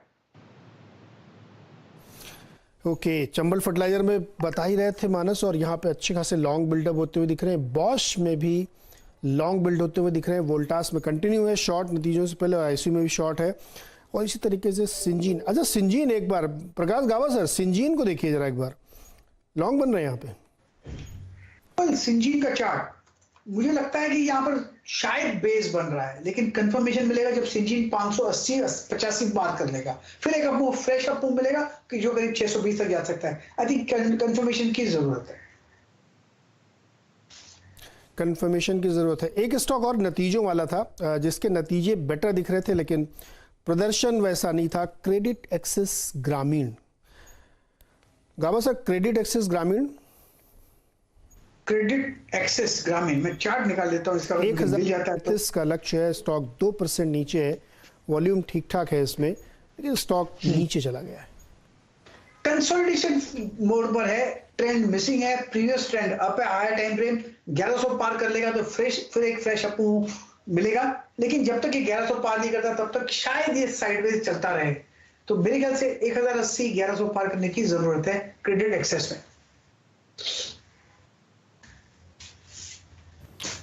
जी हाँ, क्रेडिट एक्सेस ग्रामीण आपकी स्क्रीन पर 1036 पैकेट ही करता है। खैर चलिए, अब हम एक क्लोजिंग की तरफ बढ़ रहे हैं। बड़ी शानदार क्लोजिंग, और जिन लेवल्स पे आज हम क्लोते हुए 17,344, आप समझ लीजिएगा कि हमने अप्रैल मिड के जो हाइज थे उनको भी आज क्रॉस कर दिया। शानदार क्लोजिंग की तरफ बढ़ते हुए, इस क्लोजिंग के पीछे जो स्टैट्स हैं वो क्या है, ब्रेथ कैसी है, बाजार करने की कोशिश क्या कर रहा था इसके पीछे, जरा आइए उसको देखते हैं। मार्केट्स इन डेरिवेटिव्स, सुबह सुबह 91 लॉन्ग्स थे। याद रखिएगा, जब हमने लास्ट टाइम ये चेक किया था इट वाज 91 जो कि लॉन्ग्स थे, और 61 में शॉर्ट कवर हो रहा था। आइए इस वक्त के स्टैट्स को देखते हैं। मेरे को अच्छी तरीके से याद है लास्ट टाइम का, आप देखिए मैंने डेटा नोट करके रखा हुआ है। अभी 128 लॉन्ग्स, दैट्स ह्यूज। और आप यकीन मानिए बीते 10 दिन का सबसे स्ट्रॉन्ग सेटअप है ये। 128 एडवांसेस माफ कीजिएगा, शॉर्ट कवर 26, शॉर्ट बिल्डअप 32 पे, लॉन्ग अनवाइंडिंग 9 पे। IDFC first bank earnings, Tata Motors अगर आप देखें event, M&M event, India bulls housing finance अगर आप देखें तो यहाँ पर 6.25% का बिल्डअप हुआ। ये थे लॉन्ग्स। उसके बाद शॉर्ट कवर कहाँ पे हुआ, PNB में, गुजरात गैस, वोडाफोन आइडिया, महानगर गैस और रिलायंस में। जब हम बात कर रहे थे, याद रखिएगा सुबह, अभी महानगर जो था वो राजेश ये प्रकाश सर का ट्वीट भी था, रिलायंस में जो जुलाई की शॉर्ट थी फर्स्ट डे से जो बनी थी वो आज मेगा तौर पे कवर होती नजर आई। लॉन्ग अनवाइंडिंग कहाँ पर है, India cements, Naveen fluorine, Colgate, Nestle, bank of Baroda. तो FMCG में थोड़ा सा अगर आप देखें तो आज जो पुश था the back side. Short buildup हुआ M6 पे, GMR इंफ्रा पे, और अर्निंग के बाद सन फार्मा में जो हमने शुक्रवार को क्लोजिंग में स्विंग देखा था वो आज डिसॉल्व हो गया, लॉन्ग शॉर्ट बिल्डअप हुए और आईओसी ये एक और काउंटर जो कि आज शॉर्ट बिल्डअप देखे गया। आपकी स्क्रीन पर हमारे इंट्राडे स्विंग टारगेट्स अच्छे पूरे हुए, बट स्टिल याद रखिएगा नो चेंज इन व्यू, कोई दिक्कत की बात नहीं यहाँ पर। और हाँ, प्रॉफिट बुक करना बतौर ट्रेडर ये सबसे बड़ी समझदारी होती है, बट थोड़ा बुक करिए, थोड़ा होल्ड करिए, इट्स ऑल अबाउट मोमेंटम। और जब एफआईज के पैसे आते हैं तो मोमेंटम कुछ इसी प्रकार का होता है। ये डाउ फ्यूचर्स सुबह याद रखिएगा 151 अंक नीचे थे, अब करीब 19 अंक ट्रेड कर रहे हैं। शुरुआत में ही नीरज जी और मैंने ग्लोबल सेटअप को डिस्कस भी किया था। चार्टिकली US market, S&P 500, Dow Jones, S&P 500 के साथ साथ नैस्डैक सभी अगर आप देखें एक अच्छी स्थिति में है। यूरोप क्या कर रहा है जनाब, जरा प्लीज दिखाइएगा यूरोप में इस वक्त स्थिति क्या है, और उसके बाद हम थोड़ा सा डेरिवेटिव प्रोस्पेक्टिव से देखेंगे आज सेक्टर्स के आधार पर क्या हुआ। यूरोप में डेक्स, फुत्सी, कैक सब अगर आप देखें एक समान तेजी लेकर ट्रेड करते हुए। अब आते हैं सेक्टोरल बिहेवियर पे। याद रखिएगा आज भी टॉप ओआई गेनर्स हैं इंडिसेस, यानी निफ्टी, बैंक निफ्टी पर जो भी पैसा आज आया है उसने डेरिवेटिव्स में काफी स्ट्रॉन्ग बेट खेली है। एंड स्पेशली निफ्टी में आज 13.8 और निफ्टी बैंक में 14.3, यानी आज निफ्टी बैंक ने क्लोजिंग में in terms of OI addition overtake कर लिया है निफ्टी को, दैट्स गुड। उसके बाद automobiles star of the day 4% OI addition, Bosch, M&M, Motherson Sumi, और ये कुछ काउंटर्स थे जहां पे सब्सटेंशियल लॉन्ग क्रिएट हुए। उसके बाद अगर आप देखें तो आज लॉन्ग बिल्डअप हुए फार्मा में।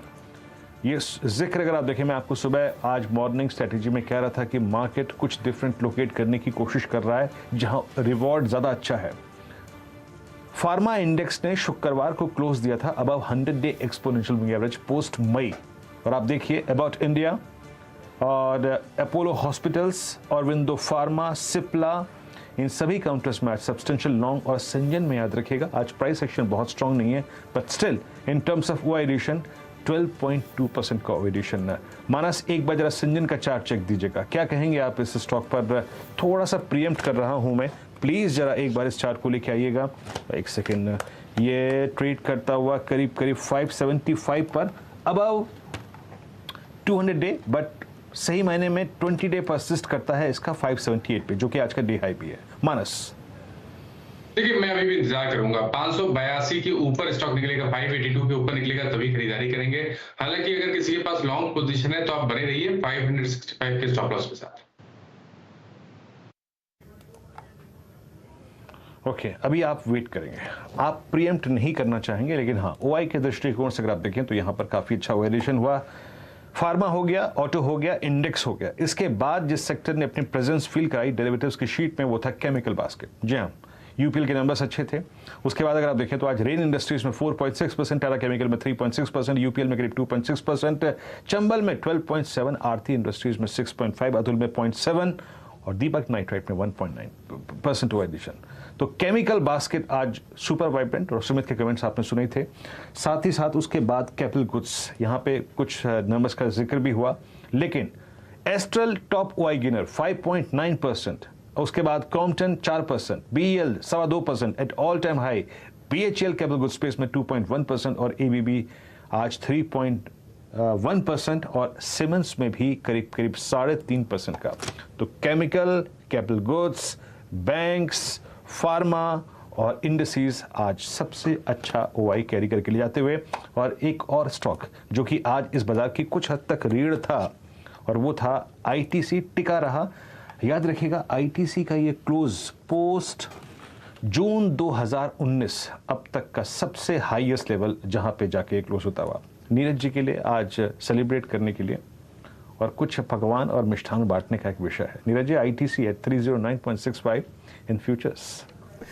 बिल्कुल, और इसके नतीजों का इंतजार है और मुझे उम्मीद है कि नतीजे बहुत ही बेहतर आएंगे, क्योंकि उसके थोड़ा सा प्रील्यूड आपको गॉडफ्रे फिलिप्स और वीएसटी इंडस्ट्रीज से मिला था और हमें लगता है कि वैसा ही कुछ आएगा, क्योंकि इसमें आईटीसी में जिस तरह से प्राइस मूवमेंट देखने को मिला है उससे लगता है कि 309, अभी कुछ दिन पहले 300 था जब हम लोगों ने लड्डू वाली तस्वीर दिखाई थी, अब 309 रुपये पे है। वीरू, एक सवाल मेरा आपसे ये है, क्विकली दीजिएगा, हम लोग क्लोजिंग की तरफ बढ़ रहे हैं। शुरुआत में जब हम बात करें तो आपने 17,380 का एक बड़ा अहम लेवल बताया था। अब हम लोग लगभग उसके करीब है। क्या आपका व्यू कुछ सेटअप देख के चेंज हुआ? नहीं नीरज जी, नहीं। मैं ये कहूँगा अभी तो आई थिंक जिस अच्छे हम सेटअप पे ट्रेड कर रहे हैं नीरज जी, उसमें बस ये है रोज़ बरोज़ चीज़ें जुड़ती जाएंगी। लेकिन जो जिस तरीके की फीलिंग आ रही है चार्ट्स को देखकर, आप नीरज जी आपने इर्द गिर्द की खबरें सुनी है ना, आपने रियल एस्टेट वाली सुबह खबर दी, आपने स्कॉर्पियो की खबर सुनी, आप अभी मेट्रो बैंड्स का जिक्र कर रहे थे, यूएस के चार्ट देखिए, एफआईएस का पार्टिसिपेशन देखिए। जब अच्छी खबरें आने लगती है तो तांता लगा रहता है। तो कोई ज़रूरी नहीं है कि मैं अपनी पीठ यहाँ पे मोड़ूँ। आई मीन इस मोमेंटम में मैं ये कहूँ कि कुछ इफ्स एंड बट्स जोड़ने की ज़रूरत नहीं है। चुपचाप स्टॉप लॉस लगाइए, ये मैं लास्ट वीक से कह रहा हूँ, लास्ट वीक से पैसा लगाइए और स्टॉप लॉस लगाइए, इससे ज़्यादा कुछ नहीं करना है आपको। या बिल्कुल, मुझे तो ऐसा लगता है कि अगस्त के महीने में कमाल हो सकता है, क्योंकि जो फंडामेंटल न्यूज़ हैं वो बहुत ही स्ट्रॉन्ग है। आप जीएसटी का नंबर देखिए, आप मंथ ऑन मंथ देख लीजिए या लास्ट ईयर से कंपेयर कर लीजिए, ज़बरदस्त स्ट्रॉन्ग नंबर है। तो ये अपनी एक डिफरेंट कहानी ज़रूर बता रहे हैं कि इसमें एक बढ़िया तेज़ी बनती हुई दिख रही है। तो इसलिए हो सकता है कि मार्केट वहाँ पे इसी तरीके का एक मोमेंटम बनता हुआ दिखाए। अब चलिए, अब चलते हैं वॉल की तरफ, जहाँ पे मार्केट बिल्कुल क्लोजिंग के करीब पहुंच गया और निफ्टी जो है 17,335, एक बहुत ही महत्वपूर्ण लेवल। हम जब शो कर रहे थे 1:30 बजे तो गाबा इसमें कहा सर आज 300 के ऊपर जाएगा, और तो गाबा सर ने कहा तो सस्टेन भी करे, और देखिए बहुत कंसिस्टेंटली सस्टेन करता हुआ यहाँ पे दिख रहा है। 172 पॉइंट की तेज़ी यहाँ पे है। बैंक निफ्टी में नज़र डालिए, यहाँ पे करीब 400 पॉइंट की मजबूती है और 37,887 है। 38,000 में अभी थोड़ा सा सांस बाकी है, लेकिन हमें लगता है आती हुई दिखेगी। निफ्टी फाइनेंस, जिसमें तमाम फिनेंशियल स्टॉक जुड़े हुए हैं, 17,574 है, इसमें भी लगभग 1% की मजबूती बनती हुई है। ऑटो आज का जो हीरो है, 3% से ऊपर इस स्टॉक में, इस इंडेक्स में मजबूती आती हुई दिखी। और तमाम स्टॉक, महिंद्रा ने तो इसमें अपना ऑल टाइम हाई टच कर दिया है। ये तमाम ऑटो स्टॉक, शेफलर भी देखिए आप, वो भी ऑल टाइम हाई पे चला गया है स्टॉक। निफ्टी जो एसएमएल स्मॉल कैप वाला है, उसमें भी आप देखिए 0.25% की मजबूती है, 9,330 के आसपास यह पहुंच रहा है। तो ये 176 पॉइंट की जो तेज़ी है निफ्टी 50 में, ये कमाल की है, गजब की है। और लगातार इस पूरे हफ्ते, इस पूरे महीने आपको ये मजबूती आती हुई दिखी, और ये हमको लगता है अगस्त में भी कंटिन्यू होती हुई दिखेगी। ब्रॉडर पिक्चर में देखिए कहाँ पे सबसे ज़्यादा मजबूती देखने को मिल रही। ऑटो, महिंद्रा एंड टाटा, ज़बरदस्त गेन, प्रीमियम सेगमेंट है, बहुत अच्छी इसमें तेज़ी बनती देखने को मिली। इसके साथ ही दूसरे स्टॉक्स में आप नजर डालिए तो यूपीएल के भी अब नतीजे आए, स्टॉक 2.5% ऊपर है, अनुमान से बेटर यहाँ पे देखने को मिले हैं। बाजार बंद हुआ है और 173 पॉइंट की प्रोविजनल क्लोजिंग आप यहाँ पे देख रहे हैं। 17,331.50 पे निफ्टी ने अपनी आज की क्लोजिंग दी है, यानी अगस्त महीने की शुरुआत बहुत ही धमाकेदार है। लगभग डबल सेंचुरी के साथ ये शुरुआत महीने की होती हुई दिख रही है। और आपके सामने जो पूरा हीट मैप है उसमें आप देखिए ऑटो लीड करता हुआ दिख रहा है। इसके बाद अदानी पोर्ट भी पीछे नहीं है, 5% की मजबूती है। ओएनजीसी भी आज आउट ऑफ द ब्लू 3% की तेजी है। सिप्ला नतीजे आए, नतीजे पसंद आया बाजार को, 1000 का लेवल उसने पार किया, अच्छी मजबूती। भारती 3% करीब मजबूत है, और अब वो 5G की ऑक्शन बंद हो गई है, और दो ही इसमें मेजर प्लेयर थे, भारती और रिलायंस, और 3% की मजबूती। एनटीपीसी नतीजे हालांकि बहुत अच्छे नहीं थे, लेकिन फिर भी स्टॉक में 2.5-3% की तेजी है। मेटल में भी तेजी थी, हिंडाल्को में आप अच्छी मजबूती देख सकते हैं। श्री सीमेंट फिर से ऊपर की तरफ है, अभी अल्ट्राटेक की कॉल भी दी थी राजेश सातपुते ने, तो सीमेंट में एक मोमेंटम बनता हुआ दिख रहा है। लेकिन रिलायंस को मत भूलिएगा, 2.5% की तेजी है। जो ये आप 173 पॉइंट देख रहे हैं ना, तो सबसे बड़ा कंट्रीब्यूशन आरआईएल का है, जिसकी तरफ से ये बड़ी तेज़ी बनती हुई देखने को मिली है। Power grid, Maruti, UltraTech, Titan 2375 है, एक समय काफ़ी वीक हो गया था, लेकिन अब फिर से इसमें रिवाइवल देखने को मिला है। हीरो मोटो भी धीरे धीरे ऊपर की तरफ जाता हुआ दिख रहा है। HDFC bank, doctor Reddy's, tech Mahindra, ऐसे तमाम स्टॉक्स हैं ये जो मजबूती के साथ यहाँ पे काम करते हुए दिख रहे हैं। तो एक ब्रॉडर पिक्चर में अगर आप पूरी निफ्टी को देखेंगे तो ये जो अब देखिए 182 पॉइंट की इसकी क्लोजिंग आ चुकी है, ये सिग्निफिकेंट है, बहुत बड़ी बात है। 17,340 के आसपास है। तो वीरू, एक बहुत ही मजबूत शुरुआत अगस्त महीने की हुई है।